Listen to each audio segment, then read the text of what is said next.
Good evening. Happy Tuesday. It is Tuesday night, 8:05 live. That means it is time for another episode of Free Thinkers. I am making sure all of my stuff is public. So if you give me just a second, I'm looking down.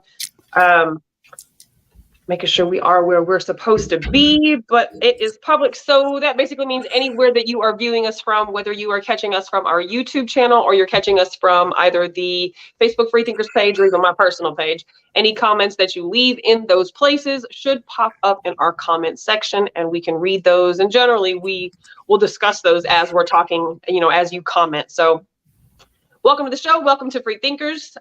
Just do quick little introduction, how to find us, how to find the information for today for anybody who's new or is wanting to get into the conversation.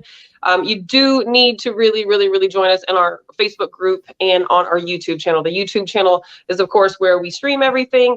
Our Facebook group is where we have all the information about the StreamYard links, how to log in, all the comments and conversations that we have all day, every day, 7 days a week. So both places are definitely spaces that if you are, a fan of the Free Thinkers family, do join us on both of those spaces.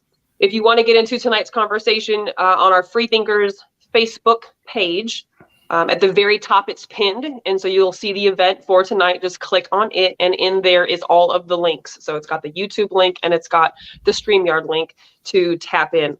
So if you're trying to get on the show, go to that now and get in here while we're still talking and kind of giving some introductions, because we do want to start this conversation on time so that, of course, we can also end on time. What's up, Dr. Bright? We see you over there on the YouTube channel. So thanks. So that's how easy it is. You leave a comment and boom, there it is. So appreciate you need the support. To jump in, Dr. Bright. You need to jump on in. I know. I told him this is a conversation you might want to come to tonight. Help us with this one. He don't want to get himself in trouble. I know he don't. I'm surprised he's even acknowledging me. He's watching right now. No, he'll watch, but he's smart because he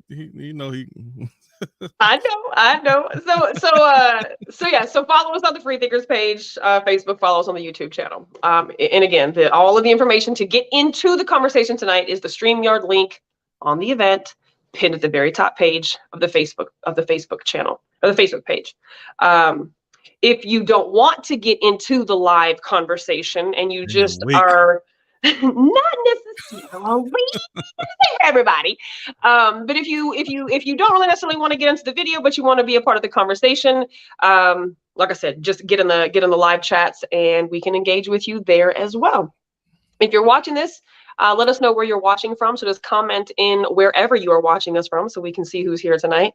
And if you would, hit the share button. The share button. That is the easiest way to help support us and help us continue to grow and normalize adult conversations and touchy subjects like we're going to talk about tonight. I know I shared today. Did you? I shared a couple times. He said I shared. I've been sharing the last 2 days. I've been ready for this last week. When you said we was going to talk about this, I was like, all right, we're going to talk about this. So tonight's topic, we've been doing Free Thinkers for years. We're 5.5 years into Free Thinkers, and previously, of course, we met with another group for many years. So this conversation is not brand new. This conversation is not something that we won't touch. When I sent it to a friend of mine today to see if he wanted to join, he's a Jehovah's Witness, right? I was like, do you want to get into this conversation? He was like, why can't y'all talk about murder and like stuff? Like, why do you got to talk about that? Because this is a topic that is on a lot of people's mind. Whether you're a believer or a non-believer, a lot of people have questions, a lot of people have opinions, a lot of people have experiences. And we are a format that takes pride in being able to have conversations about things that a lot of people will not talk about, cannot talk about, don't know how to talk about. And that don't mean that we're going to get 100% right, but we give it 100% of our everything in trying to have these conversations transparently, respectfully. And more than anything, I know myself, try to walk away learning something in every conversation that we have. Doesn't matter what my viewpoint is. I want to learn something that I didn't know coming into these conversations. So regardless of what your opinions and beliefs are, hopefully you'll learn something maybe from the opposite perspective, and just kind of that can be the takeaway. And if not, that's cool too, right? But that's what Free Thinkers is about, is just challenging thoughts, challenging beliefs, exploring thoughts, and then, being passionate about the stuff that we're passionate about. So tonight we talk about Christianity. Not necessarily a whole topic of every religion that's out there, but certainly, willing to discuss whatever needs to be discussed, whatever wants to be discussed. But we're speaking on Christianity from a believer's perspective and a non-believer's perspective. Mm-hmm. Non-believer doesn't necessarily mean you have to be atheist or agnostic, or, just maybe you are questioning. Maybe you don't even really know, what your belief system is, or maybe you are 100% confident about what your belief system is. That's fine too. And that's what tonight's conversation is going to be, is about Christianity. So we wanted to limit our guests to no more than 8. So if you're still trying to find the link, you do need to get in here, hopefully on time, because, this conversation can be pretty dynamic. If you are going to be part of the conversation tonight, please make sure that whoever's speaking gets their opportunity to finish speaking. If you have something that you cannot wait on, write it down on a piece of paper and then bring it to the conversation when it's time. Definitely want to make sure that each person that's involved in the conversation has time to express what they want to express. But, be mindful of your time. Now, obviously, if we end up not having a full panel full of people come to the conversation tonight, then we've got time to, drag some things out. But if we end up having, a good handful of folks, then we want to make sure everybody has an opportunity to say what they feel and think and, engage in whatever it is, the person is sharing. I think that's pretty much it for, my little introduction. Anything you want to add to this conversation before we get started, Q? Just keep in mind, we argue and we push back on points, thoughts, views, opinions. We don't push back on people themselves. Right. So anything, don't take it personal, and you can say whatever you want towards an opinion, just not toward a person. Right. That's the difference. Yeah. That comes with mature debate. Yeah. Once you start getting at the person, you ain't even debate no more. Now you just, anyway. That's and we know that, like, especially with topics like this, people obviously get passionate and heated and, feel very strongly about how they believe. And that's cool too, but we're not going to call names. We're not going to be disrespectful. We don't want to do that in any of our conversations, but, regardless of what your perspective is, we're probably not going to change each other's minds so much, but how we deliver our conversation makes all the difference of what a person is willing to hear, and how they're able to receive messages. So it's really important that we do keep that in mind. I definitely got some questions and accusations. And where the hell is all of our people? So let's get started. It's me and you. We got a handful of people watching us, I can see. Where do you listen. Let me where do you want to start? Because I'm the one who said I wanted to talk about this. So First of all, before people start going all over the place, I know it's one thing that I notice about religious type talks. Everyone wants to go to their corner of emphasis. So oftentimes it's kind of hard to stay on subject, because just like in the post that you put up earlier today, I saw a lot of people going a whole lot of different directions with that. I'm like, they ain't got nothing to do with the post. So we're going to do... Well, and from your perspective, you're like, this is dumb. And from my perspective, I'm like, no, this is interesting. Like, and so it's crazy, right? How each person can read something and read it differently. And it wasn't even if the premise of, okay, so let's do an exercise. Okay. Nikki, I'm gonna ask you a question.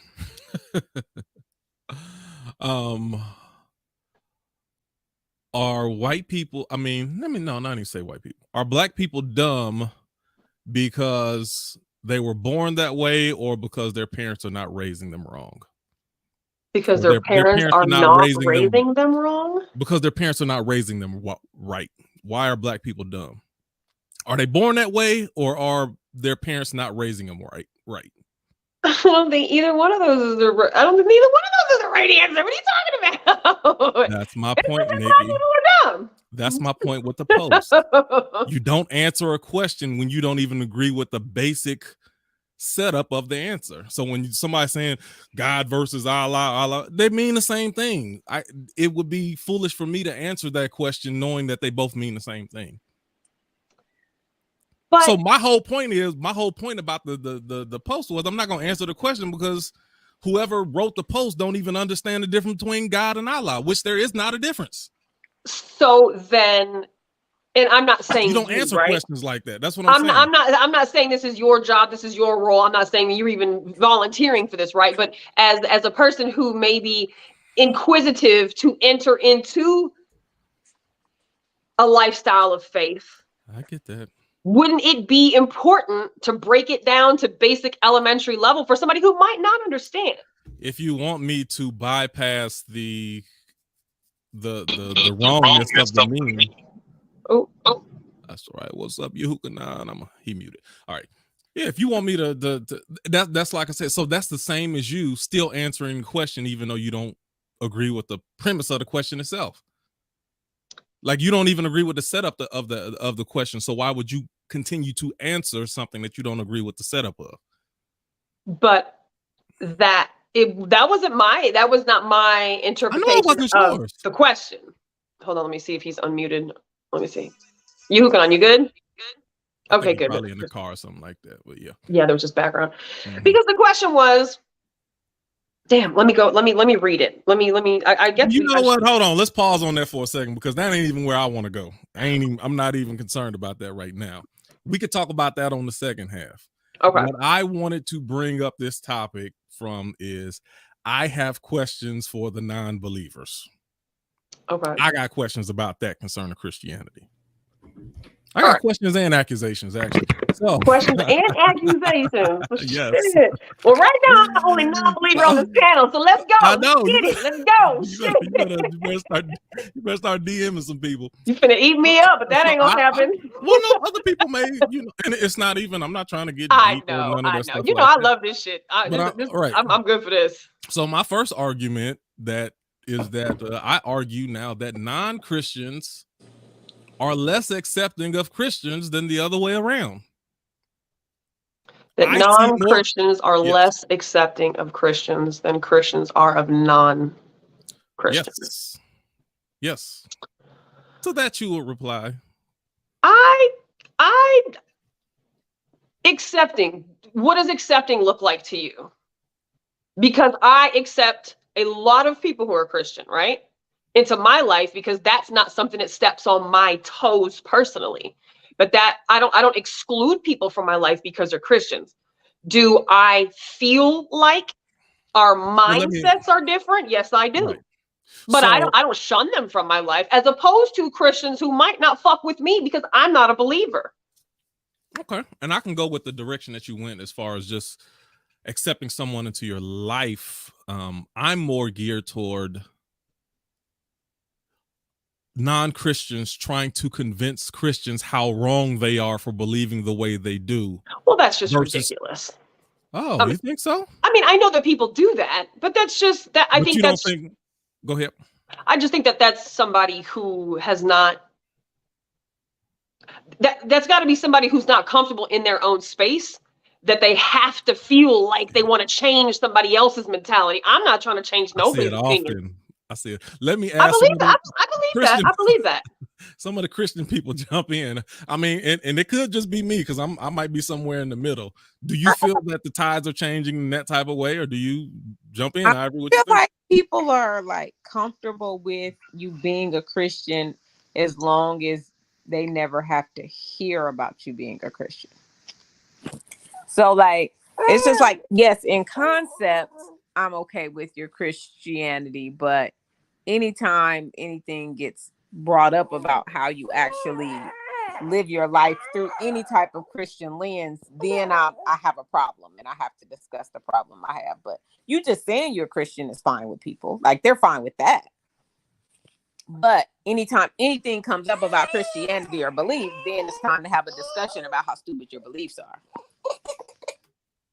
See, okay. I guess I don't know those kind of non-Christians. I don't know those types. Like honestly, like Static Vibes said, there's been more kickback from Christians in the judgmental spaces, trying to convert other people, trying to tell people how lost we are because we don't believe in heaven or hell, or we don't have a belief system after we die. Like, you know, oh, So, being Nikki, gay is bad, so we're gonna pray the gay out of you. Like, so Nikki, yeah, and let me be fair. I do believe at one point or period in time that was the case where Christians were more condemning.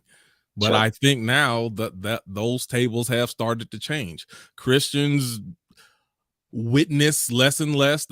Christians are less trying to convert other people, and they just live in their own life. And now I see more secular people who poke at Christians all the time. I see you believing that, and look at you loving your white Jesus and all this crazy stuff they say that's not even true, but they're constantly poking when not even provoked. Yeah, and that's not cool. That's kind of like being a bully. Like any other place that you would do that to somebody, it's being a bully. I'm not going to run up on anybody who's a Christian and start challenging their beliefs because we have different beliefs. I think that anybody who does is just a dick, to be completely honest. Well, I'm not crying about it. I'm just saying I've noticed that it's more, in my opinion, versus in my experience, I see more of that than I do the other way around. Dr. Bright, tell me about your experience. What do you see pertaining to what I just said?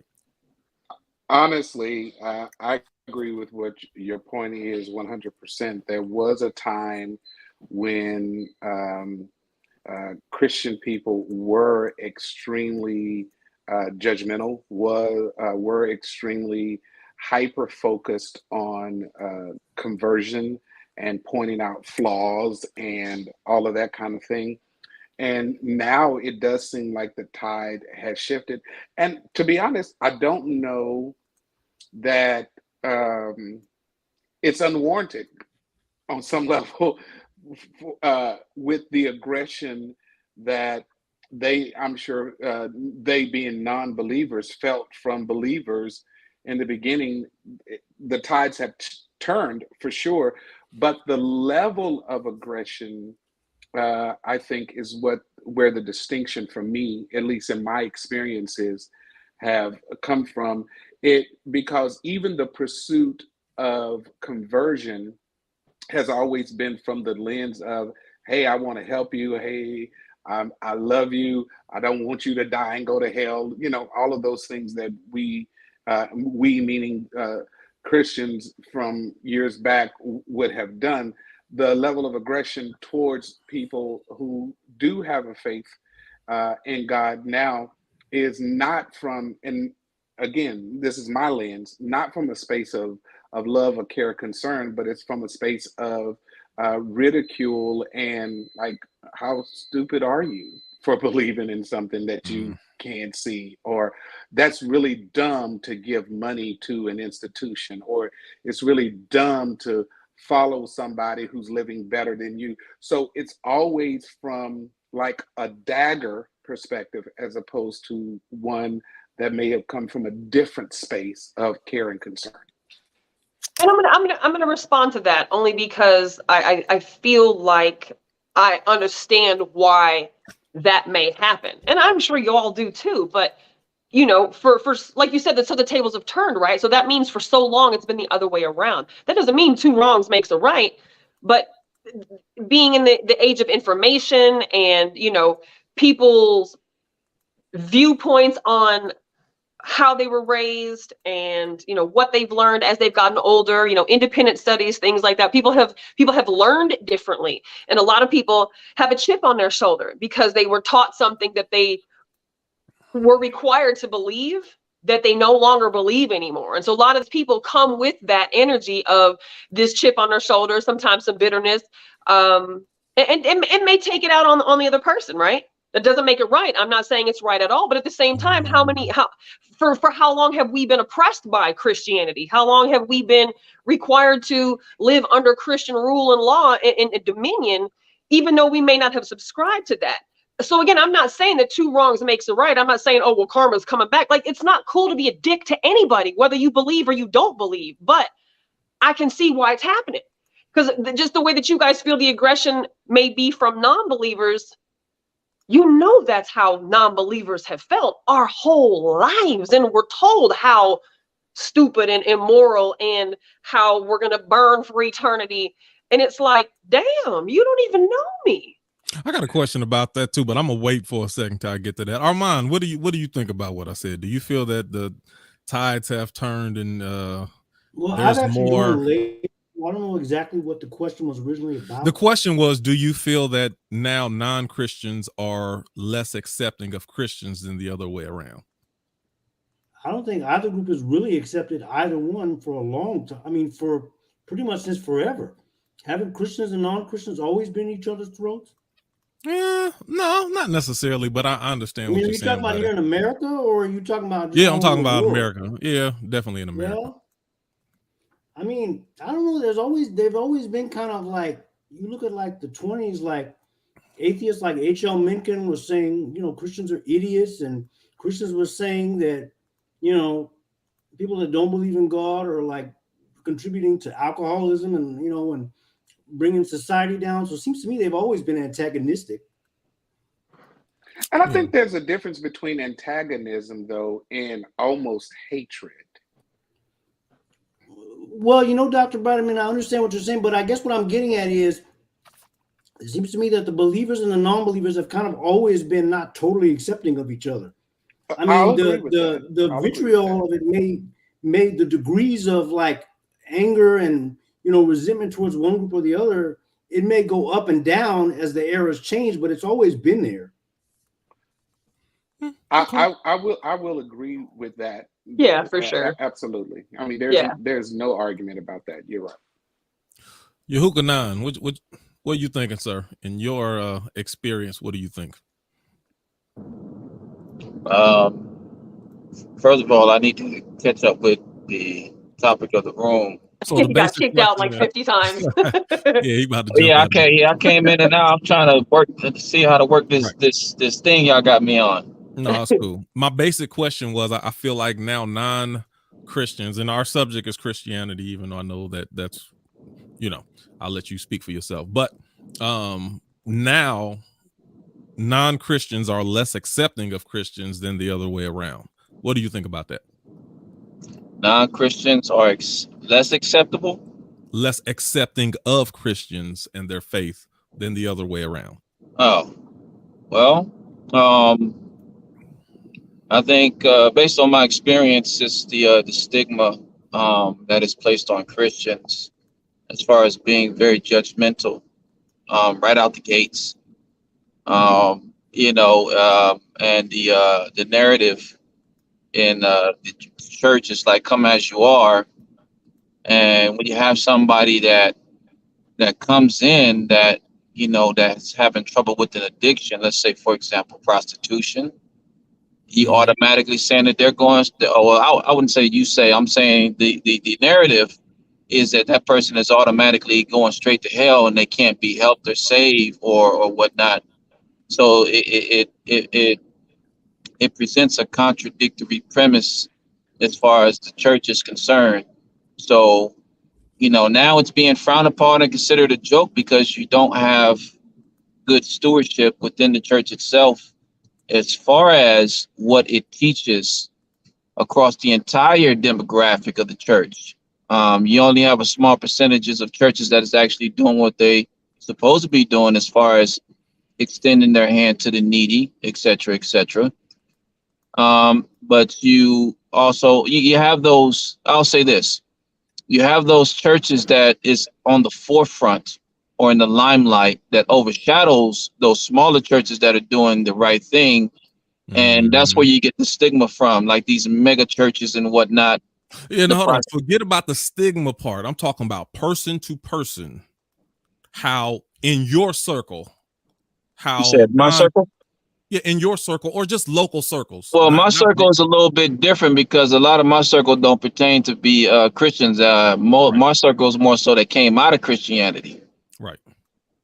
So when you asking me a question, ask me the question is more so, I can come at that at any angle rather than, from a personal question, which is why I gave you the answer that I'm giving you. I got you. But if you're talking about from a personal standpoint,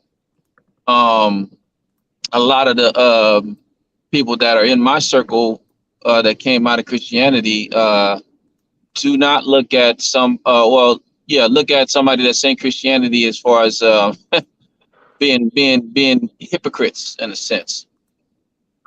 Hypocrites and judgmental. I'll say, as far as summing it up in those two words. I got you. So yeah, so even from your circle, you're saying the same thing. So well, and just clarify, what religion do you practice? Because I don't want to assume. I don't practice a religion per se. I practice a lifestyle. But if you want to get into the religion aspect of it, it's more closely to Judaism. Okay. Even though there's some there are some wrinkles in there that needs to be ironed out as well. Okay. So you really got to get into the study and the history of that. But it's more so more closely to Judaism if you're talking about the Torah or the laws of Moses. Gotcha. Okay. What are you gonna say, Dr. Bright? Thank you. I wanted to ask a question. Would you agree, or would anybody agree, that modern Christianity is practiced very differently than Christianity from when you were a kid? Absolutely. Ain't even close. And okay, because there have been opportunities and to grow, to learn, to change your thoughts and opinions about some of the things that you initially grew up believing. Much of what Nikki was talking about even earlier, just about personal study and growth. Go, wait a minute, I used to believe XYZ, and now I'm not so sure I believe XYZ. But so if we look at it through the lens of the change in how modern Christianity is practiced, would it be fair to say that modern Christians are less likely to be even given a chance to show a different type of Christianity because of how old school Christianity treated non-believers? So that's why it's not fair, Dr. Bright, because it's in one instance they were like, oh, y'all too judgy, y'all too judgmental, y'all too. And then when that went away, then that just like, oh, they give us the opportunity to step on your neck. And it's like, oh, so you claim to be the victim, and then you turn around to be the perpetrator as soon as that pressure came up off you. You was about to say something, Ivory? Yeah, I was gonna say, I think it's a problem I run into a lot. It's like people are so, normally what happens in your childhood, your formative years, kind of shape your feeling and your belief on something, and kind of cements, sometimes trauma cements things for you, right? And so people have experience with their grandparents, their aunts, old people they met at church. And then I'm your peer and you meet me and I'm a Christian and I don't exhibit any of those traits that traumatize. Mm-hmm. You have a living, breathing example of a Christian in front of you that doesn't do any of those things you talk about. But you are so hung up on what your auntie did and how grandma was. And you don't even know any Christians anymore, right? Because you disassociated with Christianity. So you don't even know any Christians your age normally. I'm saying this is my experience. People don't even really closely know any Christians their age. Sometimes I'm the only one you know. But you so hung up on auntie that you cannot change your mind with a living, breathing example of a different Christian in front of you because of how you grew up. And so that's real talk, Ivory. That's real talk. Not willing. But you also have to remember that trauma's trauma, right?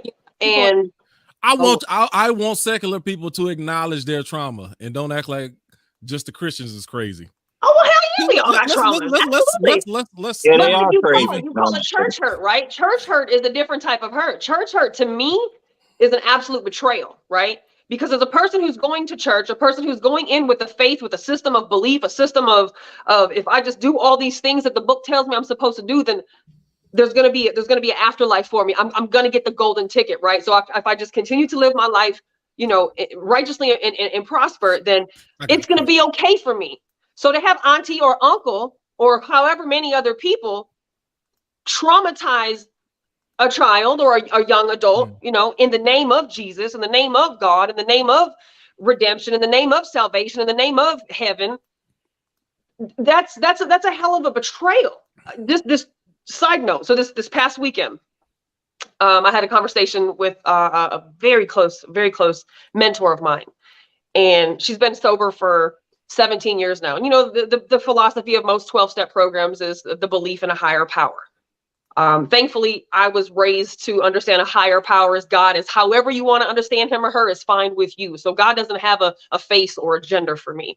God doesn't even really have a name. It's just a something, right? I don't even know.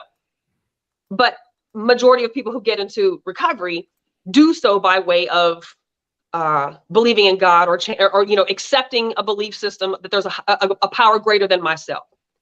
And so we talked about this weekend, because I told her what the topic was going to be Tuesday, and she's like, I might have to listen to that one. And she goes, because, and she's 60 something years old. She's a 62-year-old Black woman who has literally, her mother, a steward of the church, will pull a 45 on them if they didn't go to church on Sundays. So she said, the first time I remember getting on my knees at 6 or 7 years old, praying at the church and asking God, please don't let my dad beat up my mama. She walked back home. She said, I walked in the doors. My mom's eyes were black.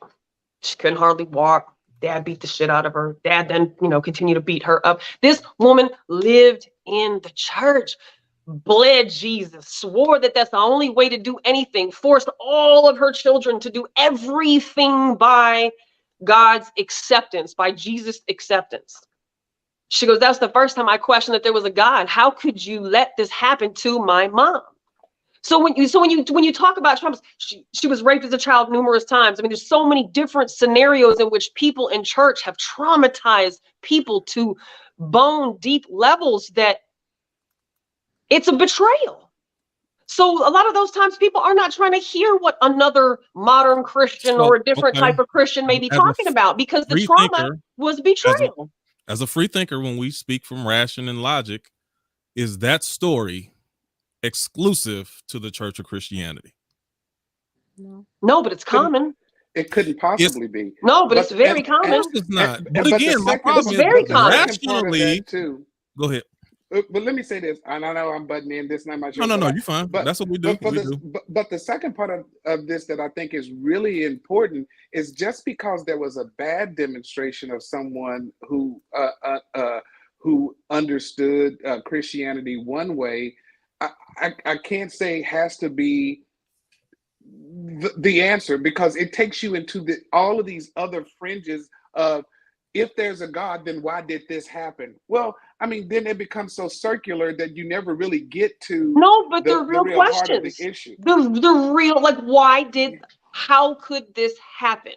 If the most dutiful, obedient people to God are supposed to be the ones that have the protection and the favor and the blessings and all of those things, how did man walk up in that church and killing people?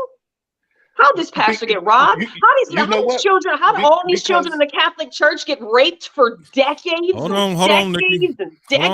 Because if you believe that, I mean, because if you're saying, okay, then these are the things that happen and how could they happen, then you got to also understand that there is, from the Christianity perspective, teaching that going through those kinds of things provide opportunities for growth in other areas. It's about increasing your faith.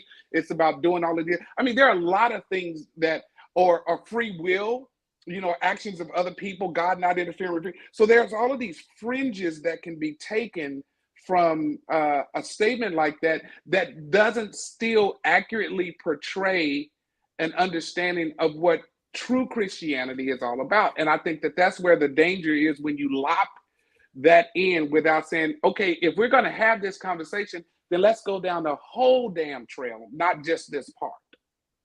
Well, I'm just speaking to the traumas that people experience and why people have an aversion as they experience these traumas to warming up to accepting of another person presenting this godlike figure that's so wonderful and warm and loving to me, when that's not been my experience. If I was beaten, raped, and robbed in the church my whole life, how am I ever going to believe this man has my back? So that's not my point, say Nikki. One more thing, Q, and then I'm going to be quiet. Go ahead. Say one more thing, because it's in my head. It's the same thing of the Bible story of God sending Moses to deliver the children of Israel from their bondage and captivity in Egypt. And then he says, I hardened Pharaoh's heart to keep him from doing that. You go, well, if you want me delivered, if you're going to be so good and kind, then why would you harden the heart of the person who has the responsibility to let me go? Again, it goes into that. So yeah, trauma does exist, and not minimizing that trauma, but not also having a full understanding of the whole God of the Bible instead of the part that just talks about him being good and kind and precious and loving. Then it's a misrepresented view of who he is and how he operates. Now I'm gonna be quiet, Q. You can say. No, you're fine. So people having trauma, there's nothing wrong with that. That's understandable. My issue is, and trust me, I'm someone who's more in the middle than anything else. Right. I question how people who have trauma, you criticize other people because they decide to continue to believe and to continue to hope. Like, what is so bad about someone wanting to have a positive outlook on the same trauma that everybody goes through? Sure. OQ, can I say something? Sure, jump in, man. I'm sorry. I don't mean. No, you good. No, you're not interrupting me. Nikki, I'll make this quick. Q, what you were saying reminded me of that shirt, hurt people. Mm-hmm. It's like when even though I think the reason why they get, like you said, why they get mad at people that choose to continue to have the faith and have a more positive outlook, I think it's because they're really hurt, and when they get hurt, they want to lash out. They want other people to hurt as much as they are, because it helps them feel better about their own hurt if they aren't the only ones going through it. Okay. So Armand, I have a comparison, which a lot of people, I ain't made nobody mad in like 20 minutes, so this is time for me to do it. A lot of this that I see going on purposely. Yeah, no, right. That's just how I feel, and I don't mind, but I'll let you know ahead of time so you can brace yourself. So a lot of the situations that I see where people taking little jabs, it reminds me of the LGBTQ community. And what I mean by that is there was a time people fought for to be accepted, to be treated like humans and individuals just like everyone else. And as that's come along, now it's come to a point, it's not just enough to be accepted. We also need you to agree with us and to tell us that what we're doing is right. So you get a lot of people from the LGBTQ community. Yeah, I can like you, speak to you, talk to you, everything, but they want to dig deeper. I got you. So if you don't agree with I got you. Our train of thought in the way that we're doing now, it's like, okay, how far do you need us to go in order for you to feel good about yourself? Yes, yeah. And let me even make another point, and then you could anybody can disagree with me if they want. This is another observation that I had, could be wrong, but I think I'm right. Let's go to freethinkers. I will bet you over the last 6 months, any spiritual / church post, the majority of them come from non-Christians versus Christians. So it ain't like Christians trying to bring it up, throw stuff in your face.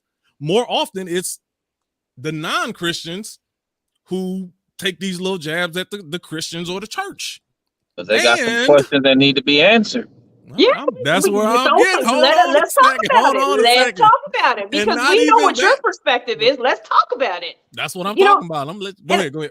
And I think the one thing that for me, I can only speak for me as a non-believer. The one thing I think Nikki, where everybody else at? All these people that was in that comment thread. You know how it go. You know, everybody want to talk, but don't jump on this mug. You know how it go. I am not impressed with none of y'all because y'all had a whole lot to say, and I purposefully did not respond back to half of y'all. I'm like, I hope you get it. It's the same way on this app that I'm on called Clubhouse. You got people in the audience and then people on the stage, and they have a comment section. Yeah, everybody talk in the comment section. I'm gonna just save it. I hope we're scared to jump on the stage. Yeah.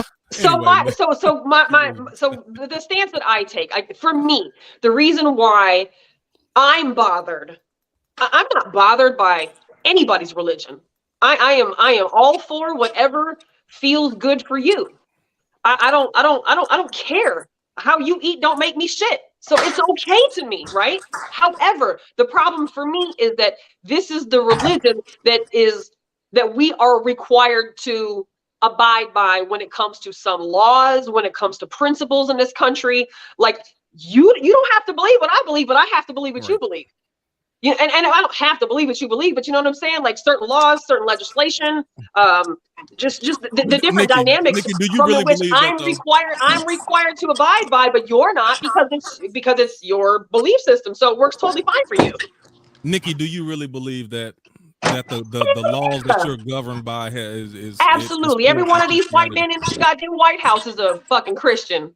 Not a good one, Nikki, but you they don't are. believe it, So Nikki. Don't believe that, Nikki. They make those laws based on Christian they are principles. Capitalists who use Christianity as their driving vehicle. That I'm required to abide by. That I'm required to abide by. So but it doesn't you know that it doesn't you don't believe that comes because from you're okay though. with that. You For non-believers, it doesn't sit well with us, like abortion. Nikki. But so many different topics are based on what is in that book, and that's cool if that's what you want to do at your house. But at my house, we don't do that. But I have to now, or I'm obligated to, or I'm penalized if I do something against those laws. So for me, that's the only problem that I have. Powerful people have always put their will upon other people. What?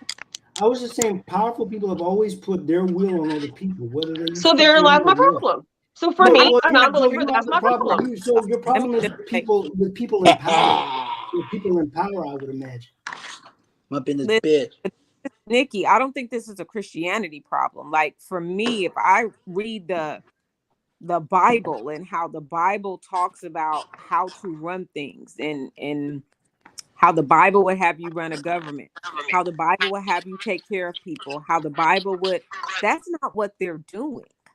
And so I don't look at our government and say, oh, they're running this government through Christian principles. No, they're not. But they are. They are. They really are not. They are. But they really are. And I don't think that you guys can see that because you're diehard Christians. They're cherry picking verses in the Bible to justify doing what they were going to do anyway. Right. Well, I mean, it's no different if you go. It's not Christian principles, though. So they are running this government through capitalism, and they cherry pick things in the Bible that will allow them to do. But this is not a Christianity problem. It is because it doesn't work for me. It works for you. Well, it's almost like if can I finish? So any government ran by any religion where powerful people are at the top will use things in that religion to make money. Well, Christians aren't telling them to stop. Whether that's Muslim, whether that's Hindu, whether that's Buddhist, it doesn't matter. That's not a Christianity thing. That is just powerful people doing what they do.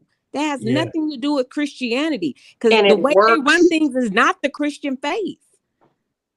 Because if it were really based on Christianity, we wouldn't have to fight for people to be able to be fed that are hungry, because the Bible is all about social justice. We wouldn't have to they wouldn't be about... hungry in the first place. Why are they hungry to begin with? Y'all got to be careful when y'all say the Bible is all about anything. You portions of the Bible is portions of the Bible.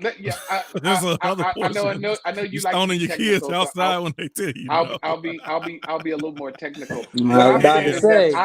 I agree 100% with what because let me just say this, and I don't believe that no government should be telling a woman what she does with her body.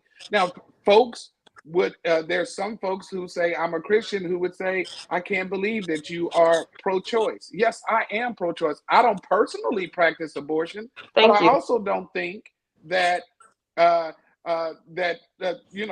ought to be telling folks what to do. I don't think folks ought to be speaking into other people's bedroom. I don't care who sees with whomever. I know that may not be what's associated with Christianity, which is kind of at the core of, I think, the discussion, which is Christianity, what it looks like now for a lot of us is very different from what it looked like before. So, Smack, I'm gonna let you jump in, but let me say this: with static vibes and static vibes, you was asking, look for the thing so you can jump on. It has a lot to do with with Christians. The first slave ship was named the Good Ship. The theys did a lot of evil in the name of Christianity. So even if you know that people did a lot of evil in the name of Christianity, this is what gets on my nerves a lot of time. People will acknowledge that what we have in mainstream America is a warped and manipulated version of Christianity that they're trying to push on you in a lot of areas, especially in politics and government and things like that. So you acknowledge that it's warped, but you won't acknowledge the pure form of it. You'll sit there and say, y'all keep worshiping that white Jesus. You just acknowledge that Jesus ain't white. But why you not gonna speak to the black Jesus? You just gonna keep talking to, it's just, let me give you an example. It's like Dr. Bright, I come over, well, supposedly I say I'm coming over your house. Somebody else comes to your house and says, hey, it's Q. And you're gonna be like, no, you ain't Q. Whatever. If you Q, you ain't the Q that I know. And this person act a fool, cuss you out, throw eggs at your house, this and this and that. It would be irresponsible for you, knowing that that's not the original Q, to still blame me for the thing that the false person did. Yeah. I'm trying to stay logical with this. It don't make sense, but people keep running with. I think people don't get called out on BS a lot of times. But it's like, why are you going to keep accusing real Jesus for the stuff that fake Jesus, the fake Jesus has pulled off on you? That don't make sense. I'm speaking logic and ration. I'm not even going spiritual or religious stuff. Smack, what you got to say? Well, first, bro, how y'all doing before y'all throw me to the wolves? What's going on, man? What is the topic right now? Because I came in on the middle of it twice, and it seems like. Why do you hate Christians? That's not what the question was. Oh, why do I hate Christians? Yes, no. You personally, why do you hate Christians? I don't really hate any Christians. Right, and that's crazy to me because that's exactly what the point that you were trying to make was, Q. It's not us, it's Christians. It ain't us that's doing it. It's y'all that turning that shit around and making. You don't hate me, you hate the Christianity. And I don't hate Christians at all. When have I ever said that? I just don't believe it. It's the go ahead, Smack. I'm sorry. Okay, so I'm playing a little bit. I'm just trying to jump in. Go ahead. Let me ask a question. So how many people that are on here right now that were bold enough to come taking over are actually Christians, and how many are not? I am not a Christian. I don't call myself a Christian, but I could be labeled. I'm somewhere in between. I am not a Christian. I would be labeled as a Christian. I would be labeled as a Christian. Okay, so what is that? 3? You said you in the middle. I'm in the middle. It's like 3.5. I think you are mine. He in the middle. Right. He ain't it. Like, you know what I mean? Like, okay, so yeah, just 3. Just 3. Say no. I would say no if you. Yeah. So I have a question for the Christians. Oh well, then I am. And because here's my thing again, because just so let me give y'all a pretext so y'all don't get ask mad me a question. Then I'm a Christian. Go ahead. I'm going to approach tonight as a student and ask simple, logical questions. Oh shoot, I don't know that. Smack be trying to. No. I'm gonna just ask simple, logical questions. That because at the end of the day, we only have our logics to know. Like if we were locked in a time capsule and walked outside and they started telling us, "Hey, you need to praise this thing over here." Okay.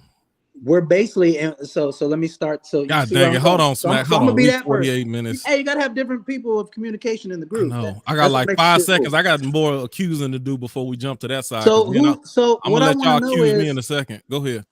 The one thing I'll speak for the non-believers and the people that are in between and the whatever. Anyway. Okay, go ahead. Who's more powerful, the government or God? This God y'all claim. Who's more powerful today, right now?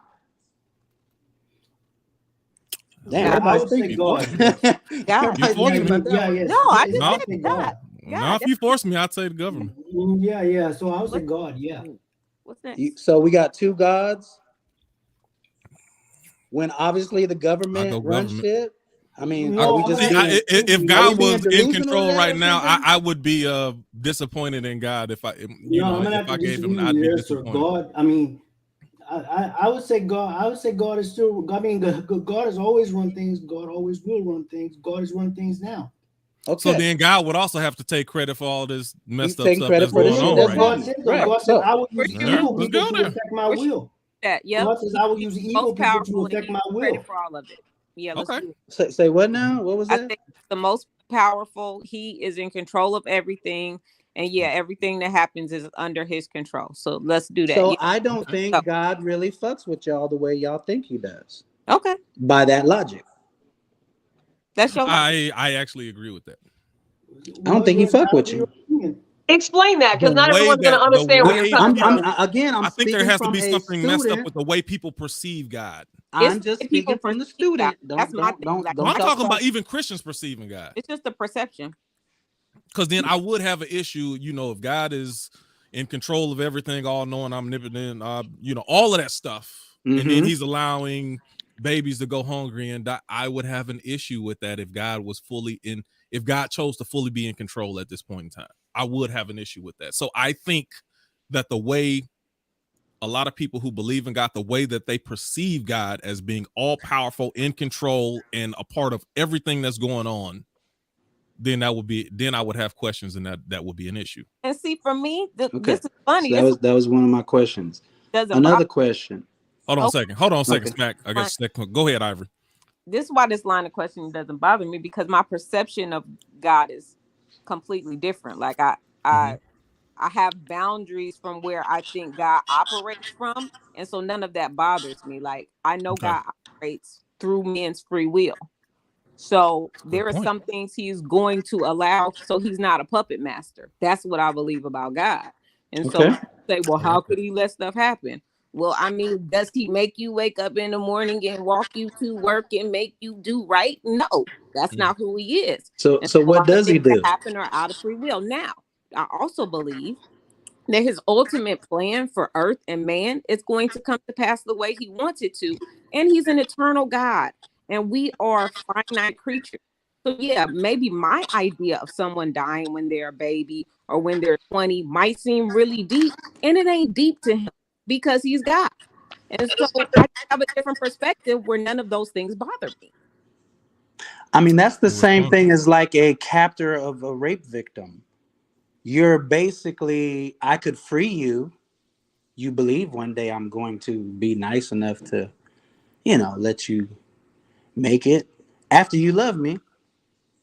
You see what I'm saying? It's like this circle that felt like a stretch, but go ahead. Okay. It didn't seem like a stretch. Maybe not. It just seemed like that to me. Because it's like saying, okay, you live in this ant farm, and you believe that the person that has us in the ant farm has our best interests and loves us and all that. Okay, I get that. That's cool. But then in the ant farm, we start realizing, like, man, we always go to church, right? Yeah, we the most spiritual, right? Yeah. We all the black ants, right? And we looking at the red ants. Now, if we was judging being blessed, if you feel blessed, then what is, like I be saying before, then what is Jeff Bezos? That's not being blessed. That don't matter. Yeah, it doesn't matter. But hold on. No, hold on. Ask that question again. Wait. Let me finish. No. If I feel blessed, what issue do you have with the way I feel about myself and my situation? I don't. I'm speaking from a logical standpoint. I'm right in the middle. I'm asking the question. I'm the student here. I'm approaching this as a student. As simply a student, and I'm asking the student question. If you are blessed, then what are people that we would consider blessed? Because every time we see somebody get something, we say, oh, you're so blessed, or oh, I'm blessed. I'm blessed today. I'm blessed. I'm here. I'm living. Okay, because that's their are we living or are we surviving? Because when you look at the red ants, blessed is a matter of perspective. They've been pretty much blessed. If did you hear what I said, Smack? Blessed is a matter of perspective. Blessed is a matter of perspective. Yeah, that's their just like you have perception. other people who are worth $100 million and they'll kill themselves because they're miserable, they're sad, they're lonely, they're whatever. So blessed is really broke. Blessed is really broke. Nobody's saying in a world that operates off of financial movement. That's what we actually live in. We live in a system. Yes, sir. See, But and remember that you totally off base what when you talk about Christianity, because Christianity No, talks about a I'm different approaching this as government a student. outside of the world, that you're in the world, but you're not of the world. So we don't follow by those standards of what with the secular world would call blessed. So do y'all pay y'all taxes? Yeah, yes, sir, we do. Because So even you the live Bible in the says, world, give but are unto not Caesar's. of the world, but you pay your taxes. Okay, well, no, because here's why. So, because remember what the Bible On your says. topic, when you're talking about blessed, when you're talking about blessed, stay on your topic. It says, okay, it says whose inscription is on that dollar bill? It says property of the Federal Who Reserve. logo on there? Property of the Federal Reserve.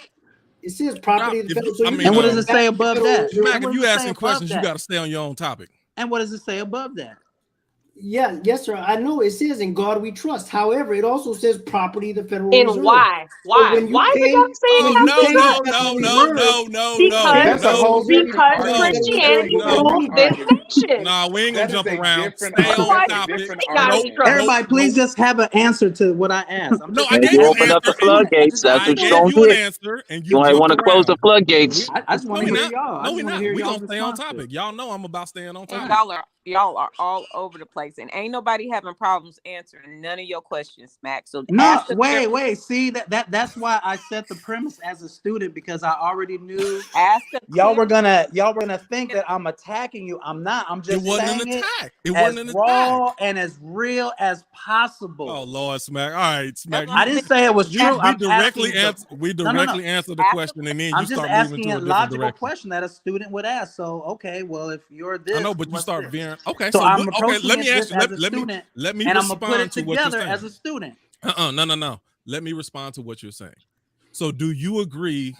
What do you call blessed? Do you call it possessions, or do you call it a state of mind, a perspective, a state of being? How do you view the term when it says I'm blessed? First, there is just two-part question. First of all, I don't walk around saying I'm blessed, because that language to Not me that is that's your kinda, declaration, but that's not my slang. I say, what is your man, I'm understanding? shitting on niggas. That's what I say in real life. Okay, so what does that mean when you shitting on niggas? Then what does that mean? That means I'm doing my thing. I'm living life. I'm great. I'm doing it good, man. I'm doing my thing. So hold on, Smack. I just bought me some draws. I got you, Smack. So let me stay on topic. I'm doing my thing. I'm living. You able to buy draws? You able to live your life? You able to operate the way that you want to? Yes. And that's what you call. And that's what I'm saying. So that would be the same as you saying blessed, right? Yeah. Okay. So now logically, like I said, I just look at it and go, okay, so if that's the definition of blessed, which since I don't use that word, that's my equal to it. But okay, so if I feel like, man, I'm waking up feeling good, they doing my motherfucking thing and doing it, but I'm also living in a situation of, yeah, I'm getting some trinkets and shit, and I'm paying these bills so I can survive here. Meanwhile, while I'm eating shitty food, living in fucked up conditions, there's laws that still ain't passed, but we've been praying. We done got hijacked by every other movement in America. Everybody's hijacking just the simple slaves of America that are just trying to get their just due. So then at that point, what would you call yourself when you view things like that? Because you ain't nothing that you done did to stop the social condition of this country. So I'm just looking at blessed. That's what I'm speaking about. My outlook on what that is. I'm using when I look at our particular group, when I look at our particular group, we don't really look so blessed at all. Zero, actually. Okay. But that's based upon like. That's based upon the gauge to which you understand blessed being. Because No. I'm just saying, take the word blessed out. I'm just but I'm saying, but you have to have a barometer. You have to have a stick to measure what you're saying is what blessed is look like, even if you use a different word in the vernacular. Because let's take the word away. Hold on, Smack. It's not about the possessions, the this, the that, and the other. I'm blessed because I have a beautiful family, because my home is filled with love and joy, respect, honor. That's my blessing. It ain't about how many coins I got in my pocket, but that might be something for somebody else. That's just not mine. So there's no universal attachment to a word that has to be systematically used for everybody who have the same belief system or similar belief system. That's my point. And I might have plenty of coins in my pocket. Hold on. I might have no. Follow me. You're not following what he's saying. I am. Listen to what I'm saying. I could have plenty of coins in my pocket and I could be doing quite well and still not equate those things to the primary reason why I consider myself blessed. Okay, now hold on just a second, Smack, and then I'm gonna let you jump back in. Ivory, what were you about to say? Oh no, I was just gonna say the same thing. If we're actually talking about, if you're talking about Christianity right now, because Who's got the interference? Somebody needs to turn something down. It's probably, it might be Smack. Smack ain't got no earbud. Hold on, I can figure it out. Keep talking, Ivory. I was gonna say, if we're actually still talking about just Christianity and the Bible, because we mix in race and all of that in there, but just as Christianity and the Bible, the Bible never speaks about you being blessed because of your material wealth and goods. And so I don't understand the question, because that's just not a Christianity definition of blessing, is not material wealth and goods.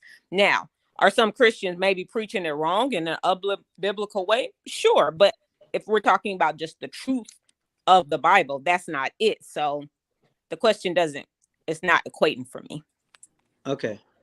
So good one. So if that's what blessed is, so basically blessed is just being, I have love. I'm blessed with the ability to love, and everybody just told you what that definition of blessed is. I'm basically repeating what you're saying. Like, so this is again, I'm approaching as a student. As soon as y'all can really zero in on that part. I got that. Move it along, right, brother. Right. So, you know I rock with you, Smack. Go ahead. If blessed is having love and all of that and just being content with this, then what would you call Jeff Bezos and people like that, like or white society, upper echelon white? What would, so if we're blessed with this, then what do they have? Let me answer what is that called? Let me answer your question. Personally, I wouldn't call him anything because I don't know his life and I don't know internally. You know what I mean, though. You know. No. I'm really answering your question. See, if you only equate it to something that's external material, then anything that I say is not going to make sense to you. I don't look at somebody because of what they have and be like, oh man, they really blessed. I don't know. I don't know what their family life like. I don't know what their relationship with their parents are. I don't know how they feel about themselves inside. I wouldn't say that if you asking me. Okay. But are we not all trying to achieve that same level? No, everybody's not. Or we're not. No, so y'all don't make investments in anything. Right. So y'all don't make stock investments or nothing like that. Look at how much stress. You talking about being one of the richest men in the world? I'm not after that. Think about it. Hold on a second. Armand, jump in. He tried to send those naked. I mean, I don't even understand the logic. Remember, they heard Jeff Bezos tried to send those naked pictures to his girlfriend. I don't even know why he did that. Look at how much stress that is, man. I'm not. Why would you want that kind of life where everything you do is on the spotlight? Tell the truth, Armand. Okay, and so when their relationship ended, what did he do? He paid her a couple million. That's not the point of what he just. That ain't what the point of what he just did. Have to get a divorce and do all this. That's not the point, Mac. Because they're blessed, right? That much money. But I'm saying, look how stressful that life is with that much money. You got cameras on you all the time. Everybody knows everywhere you go, everything you do, and everything you do is scrutinized. Why would you want that? We're the same way. Answer your question, Smack. Okay. We're answering your question, Smack. Everybody does not desire the life of Jeff Bezos. And I'm telling you as a fact, everybody don't. I wouldn't. Well, that's weird. I can't say I wouldn't, but there's a lot of elements of it that I wouldn't want. I mean, so when I say that about Jeff Bezos, what am I actually talking about? He's a businessman, right? Okay. Yes, he is. He generates $1 billion, right? Billions of dollars, right? Yes, correct. Okay. So, but we look at that as like, nah. See, I'm not trying to live that life, dude. But with that type of life, couldn't we run shit? Like, couldn't we? What does that have to do with Christianity? Wait, hold on. Yeah, hold on. The person as a student now. Come on, now that's a lot. You gotta. Because here's the thing, y'all are saying y'all are not trying to be. So what I mean by Jeff Bezos, I don't mean his life like he shared these pictures. Y'all know what I'm saying. I'm talking about what is rated success in this system of this world we live in. If we are blessed and at the bottom, you're not listening. What is that called? I'm literally telling you, everybody. I'm literally telling you that everybody doesn't. The ones that tell y'all that tomorrow morning you gotta have your ass at work. Why would you want a system like this? Why would you want to be part of a corrupt and wicked system anyway? Y'all are a part. We're a part of it, whether we like it or not. We live in it. All right, hold on a second. Ivory, jump in. Questioning for a moment. Okay. We have no choice. Hold on. Let Ivory jump in. Go. Let Ivory jump in. Then Nikki, I ain't heard from you in a second. Yeah, go ahead. Jump in. Go ahead. I'm gonna critique your questioning right now. You say you're trying to be a student and you're trying to learn about Christians' perspective. No. I didn't say I was learning. Hold on. Listen. Go ahead. So we're telling you how we feel about being, what we feel about blessing, what we feel about money. So you made this about money and everybody want to make money. Well, why don't you ask us as Christians questions about Christianity? We done told you this don't got nothing to do with Christianity for us. So what's the next question? Yeah, since I'm done making my accusations, we let you make. But we didn't let Nikki go. So everybody said their part. Right. Okay. I got back and forth, but I'm just saying. That doesn't have. I'm asking, what is that? So maybe one of the I don't know, somebody else answer. Nikki, you got any follow-up questions or thoughts that you want? Because I somebody's in the chat for y'all, so y'all jump back up. Static Vibes, you asked what the link was. The link right there. Jump on. Go to the very top of the Free Thinkers group page, and there's an invite at the top, and you can click on it from there. Would love to have a conversation because I feel like I'm pulling my punches actually because I feel like Nikki the only one on here. What you mean? I don't like coming at one person with a barrage of questions. I wanted this to be for a group of people. It's okay. Shit. Nikki can hold her own. She ain't. You she don't need no protection. She can. I'm telling you. Yeah, tell him, Nikki. Who's got the interference? Turn your shit down. That's Smack. Smack. I see what Smack is saying, and I see what y'all are saying. Like I see both perspectives. It's like walking on the hallway, and you're like fucking missing each other. It's like, oh, we're just. Like we're almost there, but we're not. Ain't nobody missing Smack. We understand exactly what he's saying. No, you don't, because he's not speaking in terms of monetary what's in a pocket. I believe he's speaking in terms of the position of power and life and opportunity and gains that this man's family and children and all the byproducts of his works are going to provide for this family system. That's a pretty significant blessing. What? I said you just cleaning all that up for him. He wasn't saying that. So you do want me to respond, or you don't want me to respond? You do want me to be honest, or you don't want me to be honest? I'm being light. I'm being light right now. Go ahead. Well, I'm being truthful, and I'm telling you that you guys are passing each other in the hallway because you're not hearing what is being said. You're listening with ears that are actually being defensive because he's not speaking on what Jeff Bezos' pocketbook looks like. Oh my goodness! Now we getting okay. Go ahead. Keep going. Well, I'm not going to keep explaining myself if I'm going to keep getting cut off. Like, I don't know how that was defensive. I'm not going to spin my breath. If I can't get an opportunity to talk. I don't know how that was defensive. Okay, so Nikki, when we answered every question that he answered, and then he would jump to a different area on it. Go ahead, Armand. If you want to jump back in. No. Does this thing have an app? Armand, go ahead. Okay, so if I understand this correctly. So y'all are saying that Nikki, you and Smackola are saying Jeff Bezos is blessed because he has generational wealth that he can pass on to his relatives and his family and his descendants. And you're saying we don't. Is that not a blessing? That's one example of what would be wealth is highly favored. Wealth is that would be. I mean, that's a significant blessing, wouldn't you say? If you were able to. That's one form of blessing. Nikki, if you were able to. Okay. What did we say, Nikki? I want to know if Nikki heard what we were saying. What did we say in response to that, Nikki? I'll pass. I can't get a word out. No, I'm asking you a question. I know, and every time I answer, somebody talks. So I'm not going to fight my space in this conversation. I don't think you know what we were saying. I know exactly what you're saying. What did we say? That blessings are based on perspective, that blessings are not necessarily monetary. I can hear very well. Okay. Very well. I comprehend very well. I listen to the five of y'all go back and forth in the hallway, passing each other for 5 minutes. Bezos, it's not about his money. It's not about Gates' money. It's not about Obama's money. It's not about Beyonce's money. It's not about Jay-Z's money. It's not about what's in their pocketbook or their bank. Not what Smack was saying. He was using him as an example. He was saying that it is. You're not listening. You're not listening. You're listening to talk.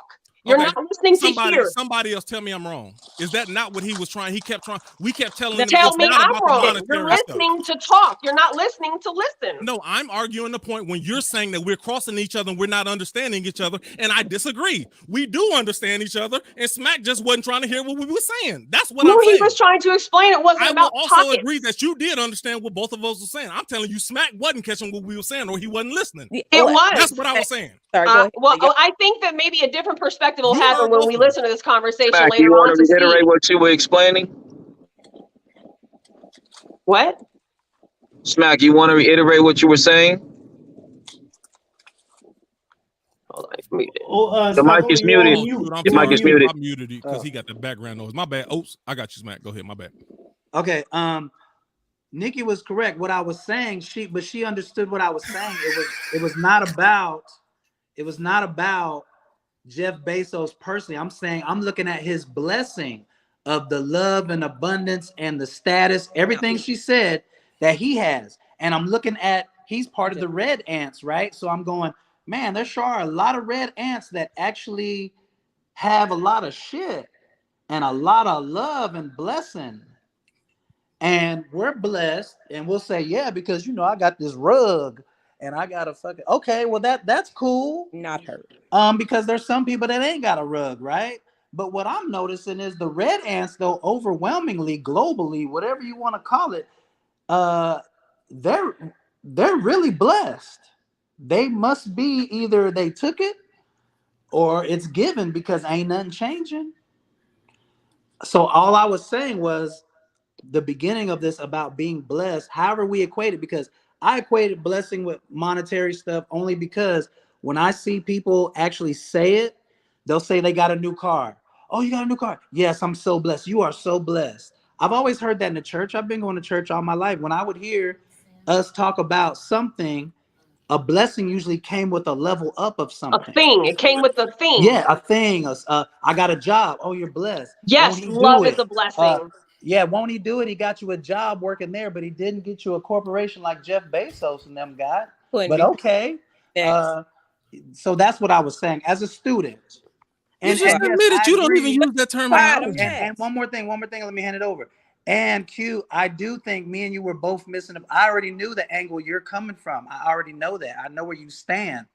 That's why I was saying for us that are like, I'm going to ask the student as like a student would ask the simple question because I'm observing. You disagree. Just to say you disagree. You saying, go ahead. No, I didn't say I disagreed. I just said I agree that me and you were.